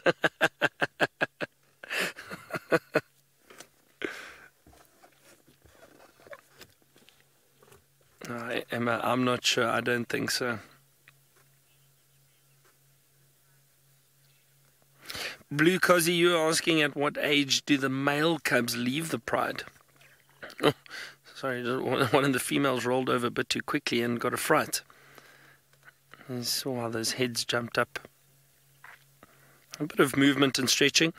Blue Cozy, what happens usually is within a pride, when the males... I suppose when the males get to about between 3 and 5 years old, depending on the males that are already in the area, they may get pushed out at about 4 or 5 years old. And it, like I said, it depends on the males in the area. If new males come into the area, they will challenge those young males and possibly try and kill them. That may cause those young males to move out a little bit sooner. But I would say on average it's about 4 or 5 years old from what I've seen in the past. And then often those males may try and meet up with another pride or possibly try form a coalition, as we've seen many times in the Sabi Sands area. A lot of males forming coalitions, sticking together to take over territory and mate with females from many different prides, not just one pride. And it can happen that a young male grows up in a pride and doesn't leave. But I suppose it's difficult to say. It depends on the situation, other males in the area, the territory. Is there going to be a fight for territory? But I would say generally it's about 4 or 5 years old. Now, Tristan was chatting about the leopards. And I just chatted to one of the landowners quickly, and he told me great news actually, that he saw Tundi and her cub this morning. I know you haven't seen them for a while on Safari Live, but apparently they were seen this morning. However, they moved onto Torchwood, but it was great. They were seen, and it looks like they're looking healthy. So I'm sure Ali and Tristan will be happy to hear that. And speaking of Ali, let's find out how her afternoon is going and what her plan is. Well, I have pretty much been driving like this with my head stuck to the ground, and we haven't been able to see any tracks for Tundi either coming back or coming onto this way or even for the Hukumuri. So it's a little bit of a tricky one. I am, however, going to carry on circling around this general area just in case anything pops out, because they might have moved into a lot of different directions if they've decided to go through the block. So I just want to make sure that we cover all the different roads around just in case they are not in the block and they've crossed somewhere, that we can find them once more. Tristan has got all the leopard territory information, so let's go over to him and find out some few interesting facts. Woo. I don't know if we've got all of it, but we're certainly going to try and piece it all together and see what we can give you and see whether or not we can be fairly accurate about what we're doing at the same time. Now, when we left you, we said that Hukumuri was slap bang, boom, in the middle of all of this and has done some serious movement during the course of the last few weeks, which is obviously quite interesting. So, Peter, you want to know whether or not any leopards are going to stand up against Hukumuri and whether or not anyone's going to stop this marauding male in terms of his advancement and what that means, obviously, to some of our other leopards. So, Hukumuri, at the moment, the only one that could have stepped up to him to stop what is happening currently was Tingana. Now, Tingana, something is not right with him, obviously. He's a shadow of his former self. 2 months ago, I don't think Tingana would have let this male cross this line at all and would have been onto him like a flash. But something is not right with Tingana. What that is, I don't know. He's evidently losing weight quite quickly, and he just doesn't seem to be his same dominant self and is really not pushing. If that means that he met up with Hukumuri, I don't know. But like I say, this morning I asked every single ranger that I could see and speak to this morning as to whether or not anyone has ever seen Hukumuri as far east as this. The answer was a categorical no. So nobody has ever picked up Hukumuri further than Hoffman's and this little western side of Djuma over here, which is where we've been seeing him a lot. We've kind of been seeing him on the west and kind of going up and down. But today he made a massive push. He kind of, like I say, came all in this area. And what we've been seeing is that we've been seeing Tingana hanging around in this section. So I'm going to draw what Tingana's old territory was, and then I'm going to just shade out where he's lost. So Tingana effectively at one point was patrolling this whole area here. So he was going like this all the way through here, around, I mean, obviously Kruger he didn't go into, but in Coral he did go into Torchwood like this, and then around and to the gate and back down. He also actually went a little bit into Mala Mala sometimes as well, but those were infrequent movements. So he did go to Chitwan and Coral fairly regularly, but I'm going to shade out what he's lost over the course of the last 6 months. So what we're seeing from Tingana now is this section over here. This is where we've been seeing him over the last little bit, is pretty much a small little teardrop pattern like that. So all of this is no longer anything to do with Tingana. He has lost all of this terrain to other males lately, which indicates that we have an issue with Tingana. Now, what that means is that we have a lot of big problems with Hukumuri because all of the females that encompass this territory currently have cubs. Every single one of these females that we know of, Tingana mated with, so Kuchava, Tandi, Shadow, theoretically all those cubs come from him. Because he's lost all of this territory, Hukumuri and the various other males that we'll get into are going to be causing a lot of problems for those cubs, and if he finds them, he will kill them. So even Shadow's cub, while she is a year old or over a year old, she is still in massive danger from Hukumuri, as is Shadow, as is Tandi, because they will try and defend their cubs as best they can, and that's going to lead to a lot of problems. So this is a major, major, major issue, and Tingana's health and the way that he's going about things means there's something wrong. A dominant, healthy Tingana, I don't think, would have backed down the way that he backed down and as quickly as he recessed out of this area. So now this sort of indication of Tingana means that we, there's some, like I say, we have to prepare that he is going to eventually be evicted because of the pressure that's not only coming from Hukumuri this way, but I am going to show you that there's going to be males coming this way and this way. Now, Rebecca in FC wants to know where Sindile's territory sits in all of this. Rebecca, the answer to that is I have absolutely no idea, given that we have not seen Sindile in over a year, in fact, longer than that. So who knows where he's ended up. The last time he was seen in the whole of this northern sector was somewhere over there. So that is the Sindile mark over there. And from there, it seemed as though his movement went southwards and down into Sabi Sabi, and I reckon that he's somewhere in the Kruger National Park. That's where my guess is, but that was the last visual of Sindile in this section. Right, so we will carry on with this, and we will then add the other males that are in this area, and we'll get more into this discussion of male leopards. But while we do that, let's send you back across to Byron, and I wonder if those lions are going to wake up with the approaching storm. Well, Tristan, it does not look like it at all. These lions are resting. It is still very warm. There's a bit of cloud cover now, but it is still very humid and quite hot. So they seem to be relaxing, and it doesn't look like there's any sign of them moving anytime soon. I think what I might do is drive around a little bit, check 1 or 2 water holes, just see if there's any activity from other animals, and then come back to these lions a little bit later. Now, Tristan has been going on with the leopard territories and explaining to you the different male territories. And Daniel, you were asking if the lion and leopard territories overlap. They do, Daniel, they do indeed. Now, the lions may have large territories as well as the leopards, especially male leopards. So there's definitely an overlap. Now, you need to remember that because the lions and the leopards fill a different or fit a different niche in nature, they have a different role as predators. The lions are pride animals, they move around and hunt together. Leopards are solitary. Leopards also prefer taking their kills up into trees, usually to keep it out of reach of lions and hyena. So they form or fill a different role within nature. So it's okay for those predators to overlap with their territories. Look, if a lion had to find a leopard, they would probably kill it, purely because it's competition, it's another predator. But generally leopards are very elusive and they're able to get out of the way of lions quite quickly. But yes, the territories definitely overlap, as well as wild dogs. Wild dogs will overlap with lion and leopard territory. Hyena, another predator obviously that we see out here a lot. And all those predators, because they are different, they've all got a slightly different role, the territories do overlap.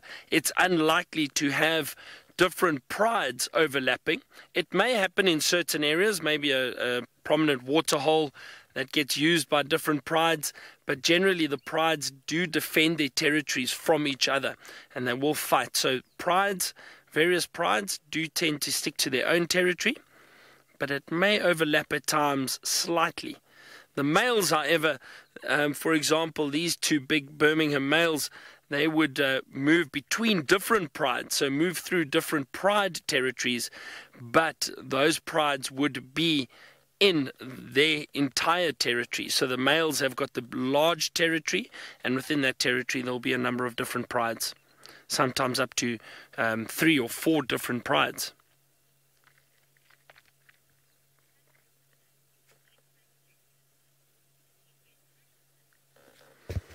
Now, I think Tristan's got some more insight to territories for us, and a big male leopard that he'd like to chat to you about is a male leopard I actually saw last year again. I've seen him a few times, not here, but in the south on Londolozi. So let's hear what Tristan has to say about the Anderson male. Well, we'll get into the Anderson male now, but I just thought while we were sitting here, there was a beautiful crested barbet that landed right here as we were talking. And so I thought, let's have a look at our crested barbet. Why not? It's a beautiful bird and deserves its moment in the spotlight, much like our longhorn beetle earlier. And you can see why it's called a crested barbet, with a nice breeze that is just demonstrating its beautiful crest as it gets blown in the wind. And you can see the colors that it's got on it. It's got beautiful yellows and reds, and then those black wings. And very common bird that we get in this part of the world. See them here quite regularly, and so it's just nice to kind of sometimes get them on camera. Now, Byron was chatting about Anderson male. Anderson male is obviously the one that everybody is thinking about and wondering, why has he not participated in this takeover and what has been going on? I think if you had gone back 8 months ago, we would have all said that either Gajima or Anderson were going to be the ones to push out Tingana and shift into this section that we're just talking about with Hukamuri.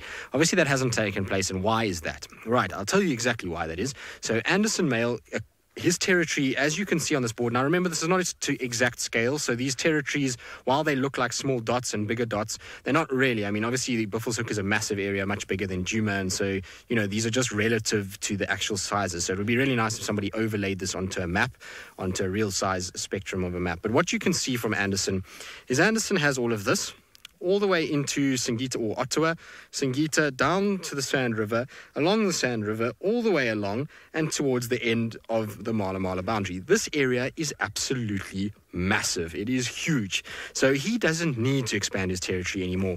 Also, what's keeping him busy is the amount of females that he's mated with in this section. So he has got currently down here, he's got Moya, or the Nanga female, who's just on the Londolozi boundary. She's just got 2 brand new cubs. He's been mating with Shadulu's mother, which is the Ingrid Dam female. So I believe she's got a new cub. She's got Insele, which is up over here. Tiani hangs around in this section over here. We've got a few other females that are around. And so for him, you know, he doesn't really need to be pushing in this. And we don't know what is also in Singita or further beyond. So at the moment, I think he's been kept so busy by the females here that extending this way just didn't seem like an option at that time. You know, he's got a lot of pressure coming from the male right down in the south called the Flat Rock male, who is also inside of Londolozi. And so his kind of, I think his focus is probably trying to keep that Sand River section northwards up towards us than it is to push west into Juma. I don't think he's really into that because of the amount of other leopards that are already down there and females that he can mate with. So his time is being spent patrolling a massive territory already. And because, you know, Tingana put up a bit of a brave fight and stood up to him a few times, I think he just decided, well, that's Tingana's area. I'm going to focus here. Now, since Hukumuri has come in, I don't think Anderson has actually ventured this far up in a long time. It's not to say that he won't. What could happen is Shadulu could be in heat.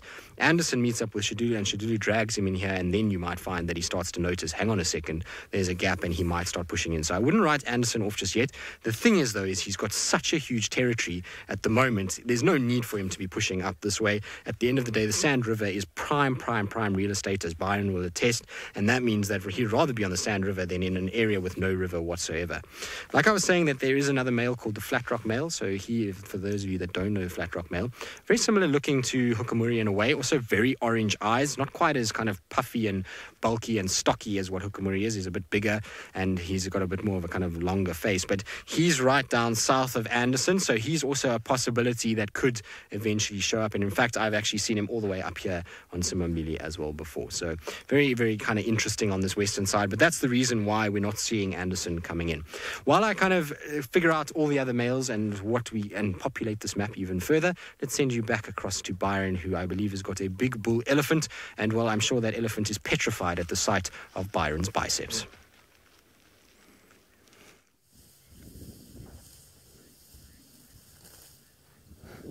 I don't think so, Tristan. This is actually a very large male. I'm going to keep my voice quite low because you can see he's quite close. He's moved down the road and he's a big bull, so I just want to watch him carefully. He's magnificent. He's not showing us any sign of aggression, but I actually stopped probably a good 60 meters away from him. So he's chosen to walk up towards us. So I don't think he's going to show any sign of aggression, but I am going to just watch him carefully. Oh, I must tell you, I'm so excited. I've missed elephant. I was in the bush not too long ago, but in different areas where we didn't see elephant, and I love seeing them, especially these big males. Oh, he is beautiful. I know a lot of you enjoy seeing these elephants as much as I do. You can actually hear him tearing at this green grass at the moment with his trunk and feeding on it.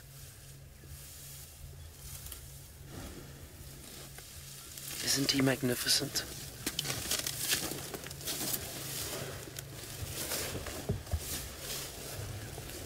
Listen to him walking, everyone. I'm just going to keep quiet for a minute, just so you can hear.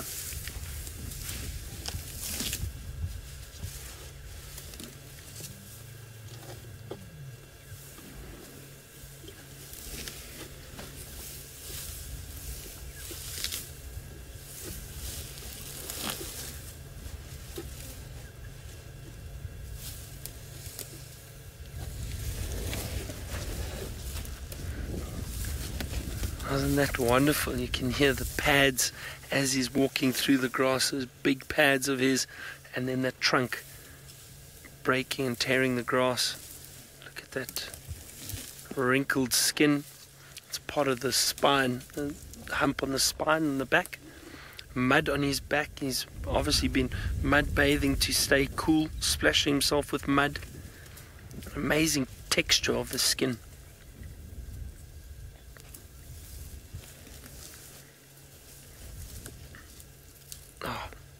I am now very, very happy.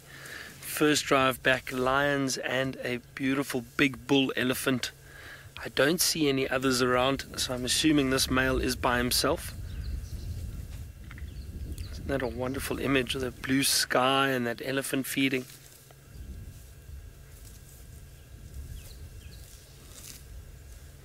Blue Cozzy, you asked about the elephant's tail and the way he's just shaking it or wagging it from side to side. So I don't think it necessarily means anything. With the tail possibly keeping some flies away from the legs, and also I would go as far as saying that it's relaxed. I don't think it's similar to a dog, for example, a household dog that wags its tail when it's happy. Not at all. I think that's got to do with flies. You see how he's brushing it through, up all the way around his back there, probably just chasing flies. However, the tail can be a sign or used to indicate when they are stressed or upset. That tail goes rigid, and they'll make it stand almost straight back, and that is a sign that the elephant will be upset or aggressive. So when it's relaxed like that, it's also another sign that the animal's relaxed. And this male at no point showed any aggression towards us. He's flapping his ears very slowly, just cooling himself down. He's been feeding the whole way. He didn't even lift his head to make himself a bit bigger. This was such a wonderful, wonderful view of him so close to us. I'm going to hang around with him for a little bit longer. I think let's go back to Tristan in the tent and find out how it's going and if he's boiling in there. Well, Byron, earlier we were boiling, but luckily for us, there has come some cloud and, well, there is no sign of any sun anymore, and there's a bit of a breeze. So we're in a situation where at least it's a fairly more comfortable than it was earlier. Earlier it was like being in a little sweat box and a sauna, and poor Fergus was, I think, having a moment of complete meltdown where he was dripping from head to toe when trying to set up drones and various other things. But anyway, we're all good now, which is good. Right, so I was into this, and there's only two more males that I wanted to address in this whole thing, because really those are the only two that matter, and I know both of you will, well, both of them are leopards that we are all very familiar with. Well, the majority of us anyway. Those of you that are slightly newer might not know these two leopards, but the one is Quarantine, so Mr. Q over here, who has been very quiet of late. I wonder where Mr. Q has been. I think he's been dealing with daddy issues with Nkanyeni, who's got new cubs, so I think Mr. Q is involved in that. And so he's kind of hanging around, like I say, Torchwood into Buffelshoek, and that's why I don't think Gajima pushes this way. I was saying earlier that Gajima, I think, sticks more to the sort of western side of Buffelshoek, but, you know, Torchwood, I mean, Mr. Quarantine is often going from Torchwood into Buffelshoek and into this area here. So I think that keeps Gajima that way. How far Gajima goes into Manyeleti, none of us know. So his territory could extend out a little bit further than what I've drawn here, but roughly that's kind of what we know about. But Quarantine, he goes through Torchwood, down through Nkoro, has been going through Chitwa, half of Chitwa. So sorry, I went a little bit too far. And like I say, the shapes of these are not quite right. Nkoro and Chitwa and Cheetah Plains are much more long and narrow, but I ran out of space, and so that's why they short sort of blocks. They're actually long rectangles instead. And so he goes through there, and then he goes down to Cheetah Plains. Now, in terms of the dam, Fergus, if you wanted to know where the dam is, there we go. There's Chitwa Dam over there, and then the runway would be over here. So there we go. That's Chitwa Dam and the runway. And so that's Quarantine's area at the moment, and he's kind of moving inside here. Down at the bottom is the other male, which is his brother, and that is Kunyuma. So Kunyuma is down here. I think I'm spelling this right. I hope I am. Kunyuma over there. Right, so Kunyuma's down at the bottom, very successful at the moment, a number of cubs, doing fantastic work on Mala Mala, and is really very, very cool. Now, so these are all the dominant males that we currently have in Djuma. Now, I know a lot of you are asking, but you've forgotten about Hosana and Tamba. No, I have not forgotten about Hosana and Tamba. Don't you worry. They are just unfortunately not dominant males, and so I left them for last. This is what we have a map of dominant individuals at the moment, and ones that we know are producing cubs as well as scent marking. Now, in terms of Hosana and Tamba, I will jump into that after we send you across to Byron and his best friend, the elephant. Change. Go back a bit, or Yeah. now the Ellie is still standing feeding. He's basically wandered straight through that tree. I'm just going to reposition, but stay with us. I'm just going to see if we can see more of his face again while he's feeding on those branches.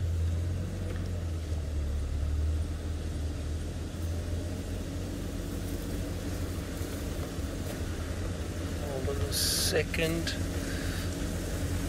Ah, there we go. That's a nice view of him again. Sinak, you were asking, why do elephants have the hump on the back like that, on the spine, or that spine curve? Sinak, I don't know if there's a particular reason for it. I wonder if it's not just the shape of the spine.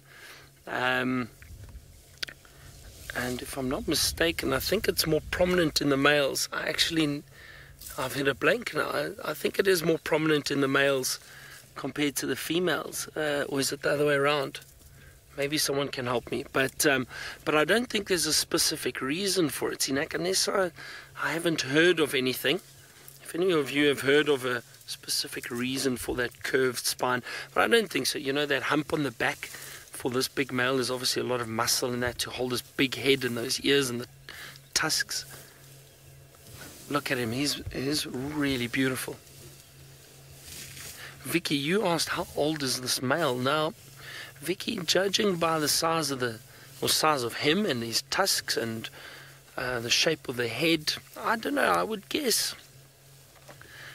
say this male is probably over 30 years old, I think just over 30 years old,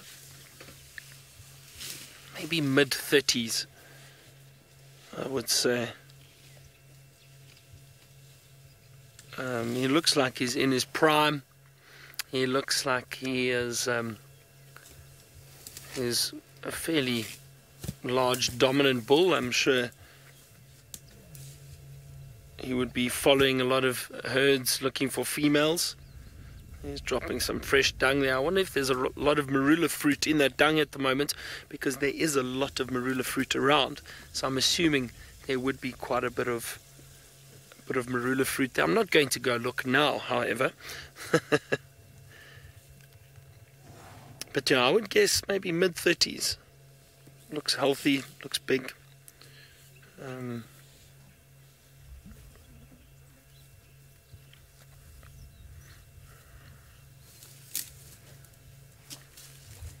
Mary Ellen, I think that's quite a good question. You were saying how we can read the elephant behavior and their body language, and I was explaining to all of you now what we would look for, you know, when that male is walking towards us. If I had to move, what I would look for. And you asking, would they be able to read our body language? Most definitely. I do believe they are able to not only read our body language, but I think a little bit of our attitude towards them, or our feelings. I do think they are that in tune with sensing the way we feel. I'll tell you why I say that. Hold on a second. I'm just going to reverse a little bit. When we're on foot, especially with elephant, but actually even with the vehicle, I've noticed a lot of the time, and I know a lot of you have seen me in sightings with elephant here before. I'm always very cautious and respectful of them.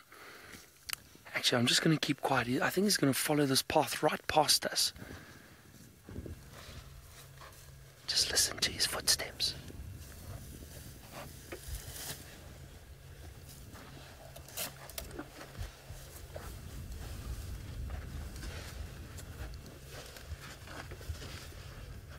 That's fantastic. That is wonderful. He's just moved past us. I think he's now moving on. And Mary Ellen, getting back to your question, I do believe they pick up on the way we feel, and if we're anxious, or if we're a bit nervous of them. You can see he's just behind the aerial there now. There we go. And you know, when we view them in the vehicle like we've just done, we sat very quietly. I gave him his space. He was 60 meters away from us when we first found him, and he decided to walk up towards us. never once showed any sign of aggression, but we stayed calm, quiet, walked past, no problem. I think if you start the vehicle, if your body language is anxious, you're making a noise, moving around a lot, they might get a bit anxious and possibly react to that. So they definitely read our body language, and I think I would go as far as saying, I think, a little bit on how we feel. If you feel tense and anxious, but I've noticed it with guests before. Elephants generally seem quite relaxed, and when people start getting anxious on a vehicle and moving around or getting nervous, I see elephants react to that too. I have seen it. So I don't know to what extent, we can say how much they read our body language and that, but they definitely do, definitely. And that was a wonderful sighting. Oh, awesome. So good to be back in the bush on Safari Live. Okay, well, I'm going to continue our drive. Let's go and head towards some water holes. Ali is still wandering around and searching for leopards. Let's go find out how it's going. Well, I feel like more than wandering around searching for leopards, we've actually been sent on a, as VM would say, on a wild leopard chase, because it's way more difficult than a wild goose chase. Every time I speak to someone or get an update from someone, it seems like the leopards could have gone this way and maybe I should go and actually check that other road, but really they didn't leave them here, they left them a little bit there. So it's becoming a bit tricky to try and predict both Tandi's and Hukumuri's movements. Now, I've checked the areas extensively where they were first, or the area where they were left, and I couldn't find anything there. And I know Rexon has also been looking around that area, and he hasn't come up with anything. But then I mysteriously bumped into one of the Buffelshoek landowners who was one of the last people to see both of them, actually, funny enough, and he said that they both seemed to be on a mission and walking quite a lot and heading places. So I would like to go. I came all the way now. We did Battalier. We pretty much covered all of the southern roads. Now I want to try and check to see if perhaps if they carried on moving in the direction that they were, if they actually haven't come onto the Molowati and they are somewhere around here. We know Tandi likes this area, and if she is trying to get away for the Hukumuri male, this is pretty much her territory, and this is where she needs to hide the cub and then leave it. That is a very big if first of all, the Hukumuri is actually after her, and if she's actually come onto this area. Now, a bit of a tricky one, but I am not giving up. I'm going to do one more road, see if I get any tracks, because the only tracks that I ever had were on Chitakan coming all the way in here. I'm going to hold on to dear hope. Hopefully we'll get any tracks. I'm happy with any tracks for either one of them. But while I do that, let's go to Tristan, who seems is looking at the gloomy sky ahead.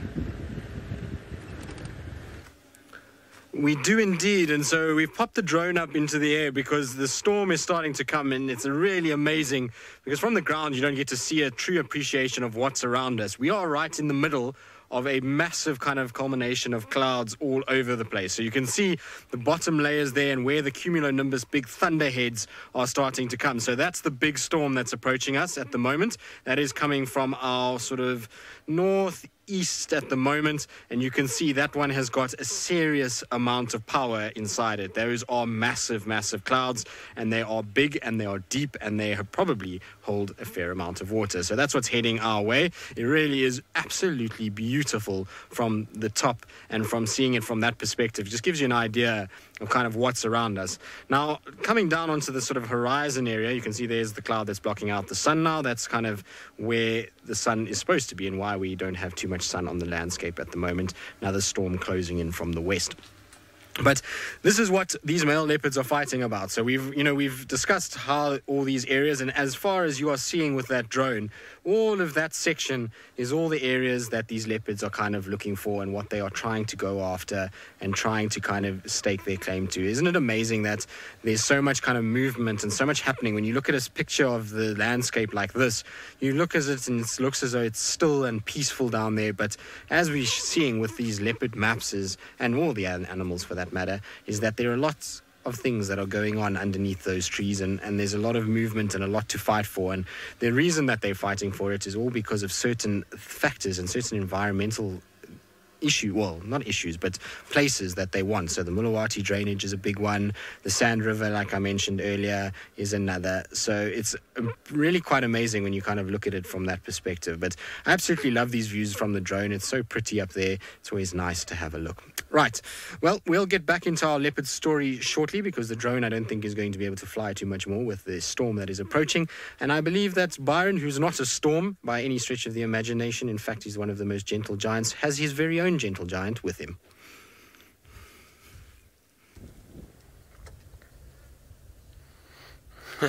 A gentle giant. Oh, thanks, Tristan.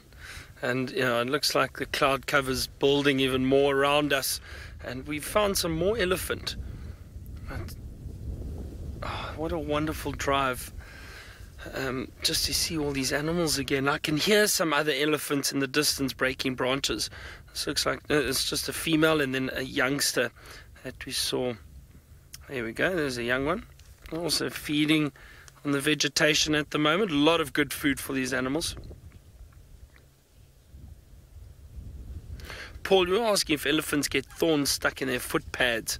Most definitely, Paul. I do think, and I've seen elephants occasionally walk up to rocks and scrape their feet on it. And I think that sometimes helps get some of the thorns out. But they do get thorns. But their pads are very thick, so it doesn't really. I've never seen an elephant jump and shake its leg because it stood on a thorn. But I have seen them trying to scratch their feet, often if they got something stuck under the pad there. Oh, there's such a nice cool breeze at the moment. You can see the vegetation blowing in the wind or moving in the wind. And there's Ellie's just enjoying. Look at those wispy clouds. Those are the wispy clouds on that side, but there are some serious clouds building to the other side, to our left.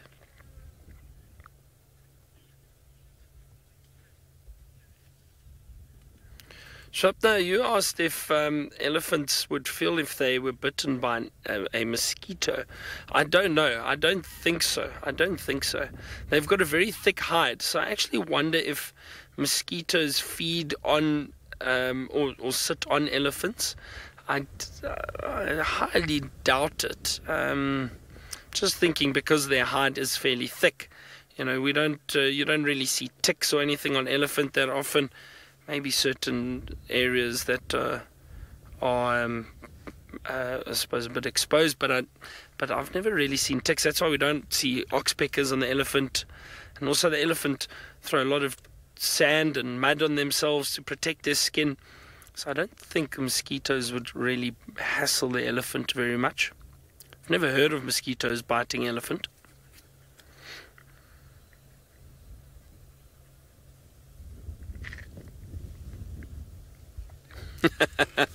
Child of the universe, you asked if elephants could pull a thorn out with its trunk. Well, it's possible they are able to pick up little thorns with their trunk. They're incredibly versatile with their trunks, but I don't know if they'd be able to pull a thorn out. I don't think so. I've never seen it, put it that way, so I don't think so.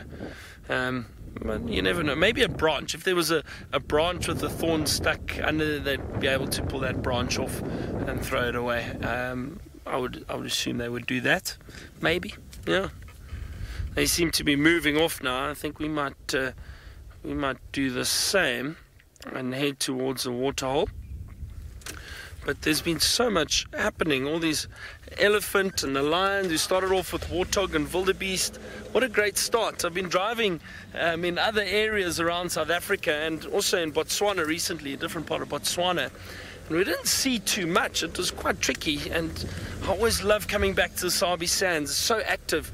There's a lot of animal activity around and there's always so much to see. It really is great being back in this area again. Okay, well, let's head to the water holes. Hopefully there's some animals making their way down to drink. Let's head back to Big Boss Man Tristan, and he's watching some wildebeest. The starts again with Byron calling me Big Boss Man. Oh well, it's going to be lots of banter, I'm sure. It's always good to have Byron back because lots of laughs are ahead for all of us, I'm sure. Now, you can see we're about to park the drone down and we came across our favorite little wildebeest herd that is making their way across quarantine clearings. And so here are some of the females with the sub-adults, and there comes Footloose and company towards the back. So there are 7 of the calves in total. All of them are still around. Can you believe it? Even with all these leopards moving through here, all the lions that we've had recently, it's amazing that the Footloose and co have survived as well as they have. It's always great when you see little ones doing well. And so I'm very happy because it's like a proud father moment. You've got this little wildebeest that is against all odds surviving in a predator-rich environment. What you can also see from this picture is just how barren quarantine was. There are a lot of green shoots there, but just look at the sort of gaps between the grass at the moment. It's not like there's an even lush covering of grass over the landscape. It is really quite sort of patchy at best. And, you know, if we don't receive too much more rain and we get a lot of hot temperatures going forward, that's going to burn off very quickly. And quarantine, once again, will become a really dusty bowl. To kind of try and feed the animals through the winter is going to be very difficult. So, you know, it doesn't look as though we do have too much grass at the moment, but certainly these clouds that are coming in are going to hopefully remedy that, and we're going to have a situation where we're going to get a lot more food growing, and that will sustain many of our animals on these clearings. We know that zebra, wildebeest, buffalo, all of those kind of things rely on clearings like quarantine in order to survive in the Sabi Sands. Now, talking about buffalo, I believe Ali, who's had a tough afternoon so far, has finally found some luck and managed to stumble across a couple of the beefy guys, and it's not Byron, it is the buffalo.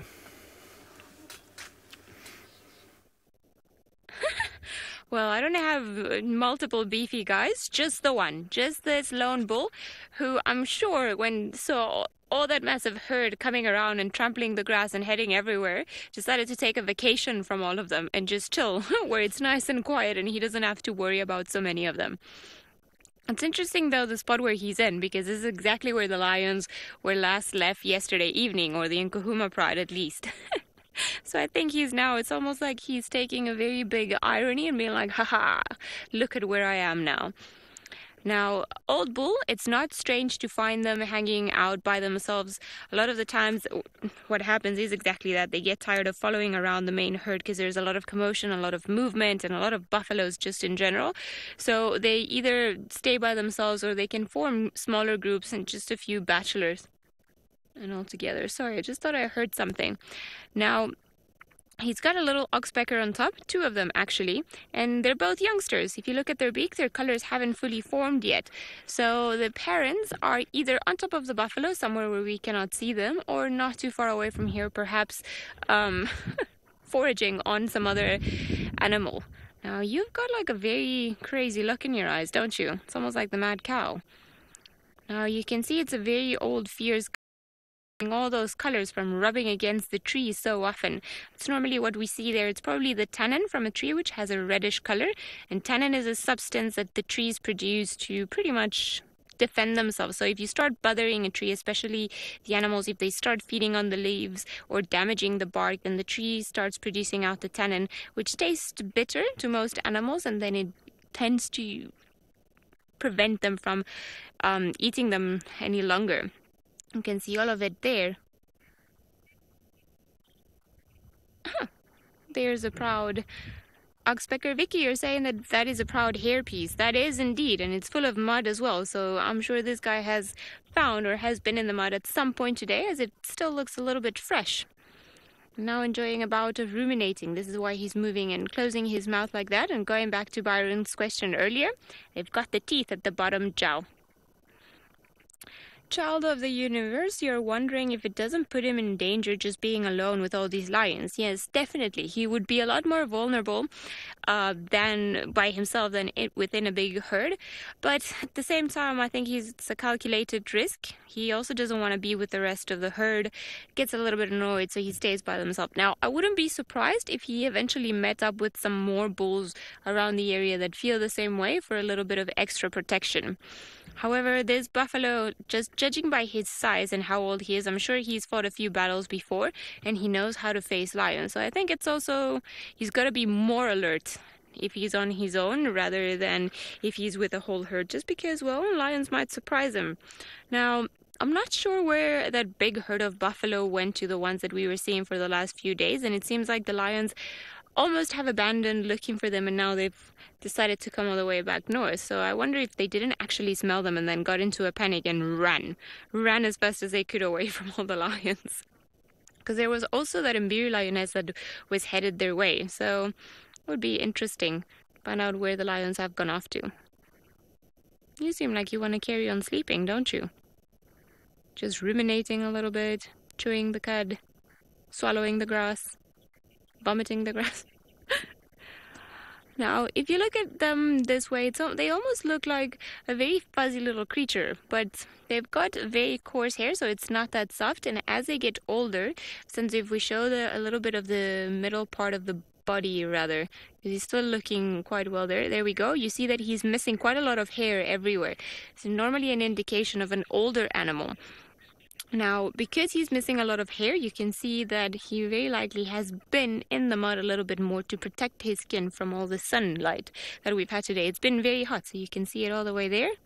Oh, there's just a little bit of scratching going on. Okie dokie, and I can almost see the red beak of one of the adult oxpeckers. So I think the adults are also here. They're just on the other side. Sinak, you're wondering where do oxpeckers nest? Well, I will tell you now, but first I want to tell you a funny story because I find it very funny indeed.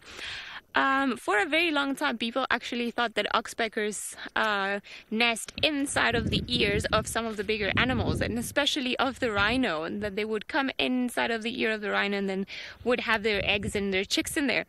Now, they obviously do not nest in there, but because they are known to go inside and spend quite some time inside of the ear plucking the ticks, because the skin tends to be a little bit thinner in there, then for a very long time it was widely believed that that's why rhinos and oxpeckers got along.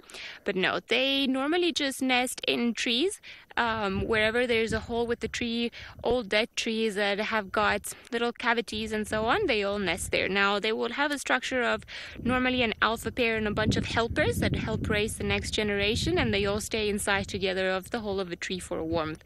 Go back in there to roost during the night and then come out during the day to start looking for more animals that might have a few ticks on them that need a little bit of taking care of.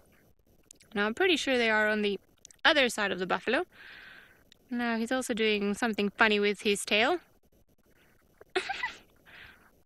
What is going on? Did you just twist it in? Did he just get twisted in there? Yeah. He's got a mun, says Rebecca Nafsi. New hairstyle. Well, yes, because unfortunately his head for his man bun is taken by his horns. Oh, okay. Maybe, you know, he's just too cool for the rest of the buffalo. He's got a different hairstyle. Oh, no, now you want to be like the rest. That was so anticlimactic.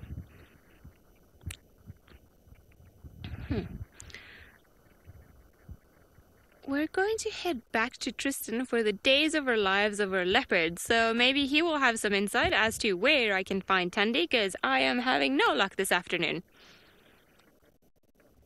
Well, Ali, I'm pretty sure Tundi is having a little vacation in Torchwood for a while all of this plays out, and it certainly is days of our lives. Now, one thing that's nice about being in the tent is that you get to see the feeds, and I just saw that buffalo recently with its tail on top of its back, and it reminded me of Brent Leo Smith and his hair bun that he sometimes has on his head.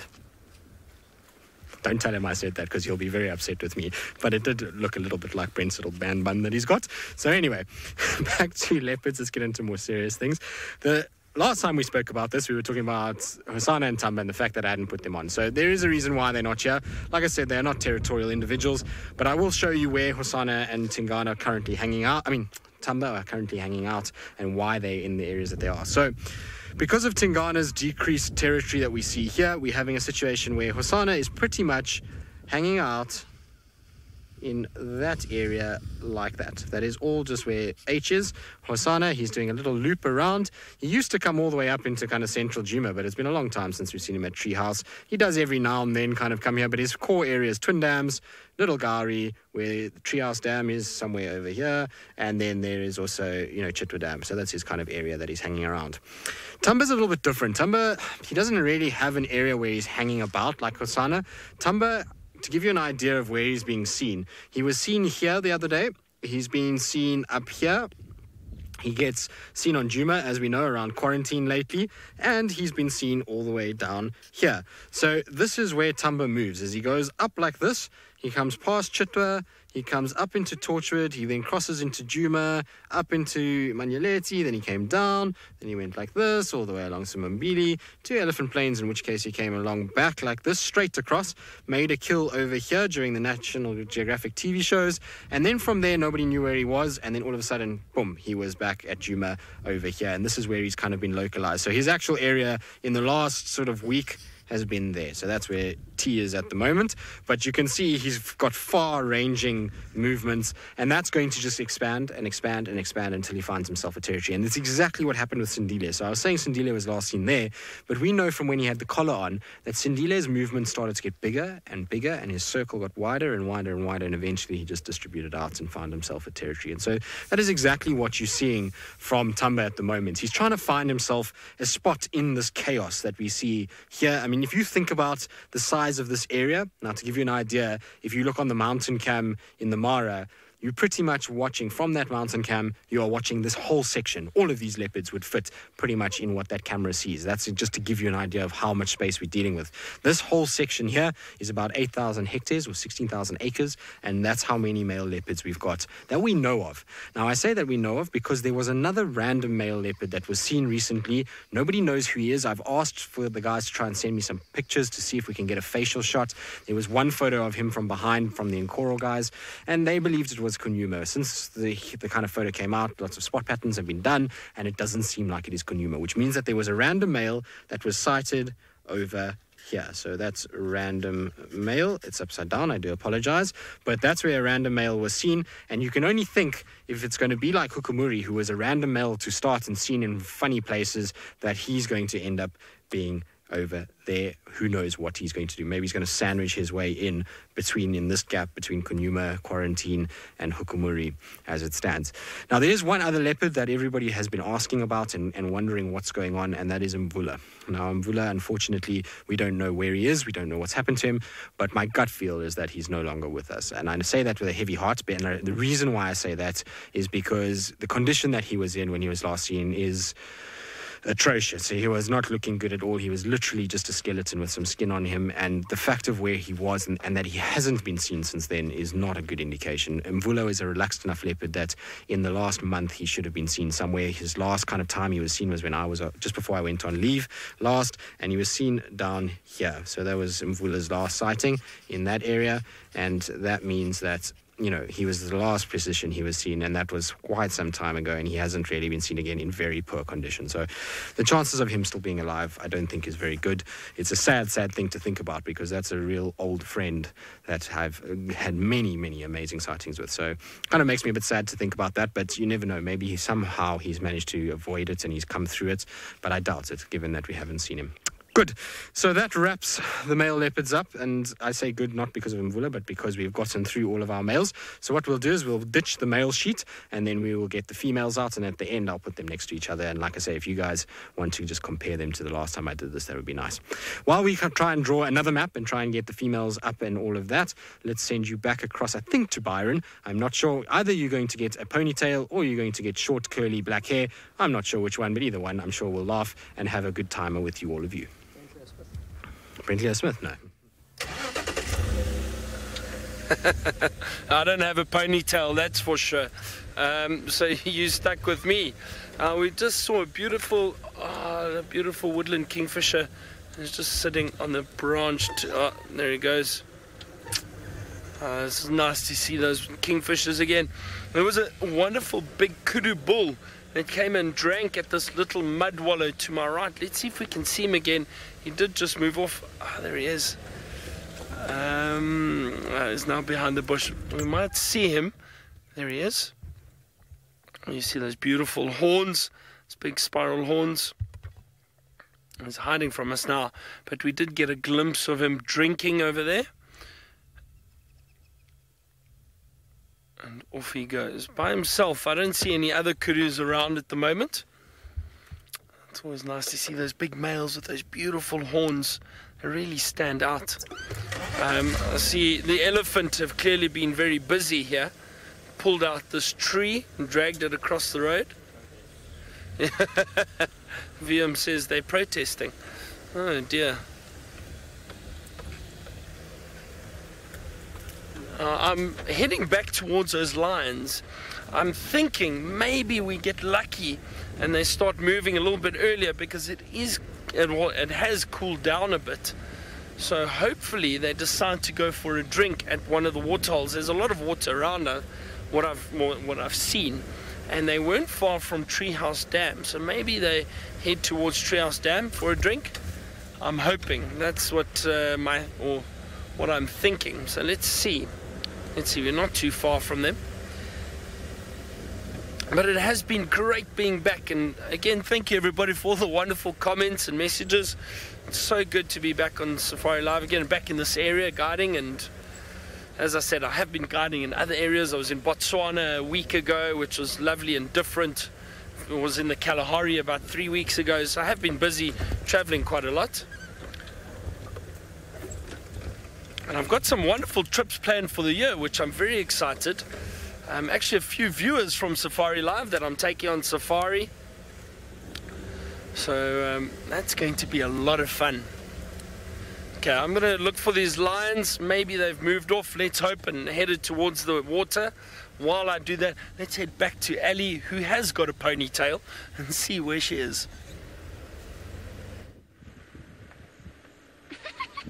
Oh, Byron, it is very good to have you back. Definitely a source of entertainment.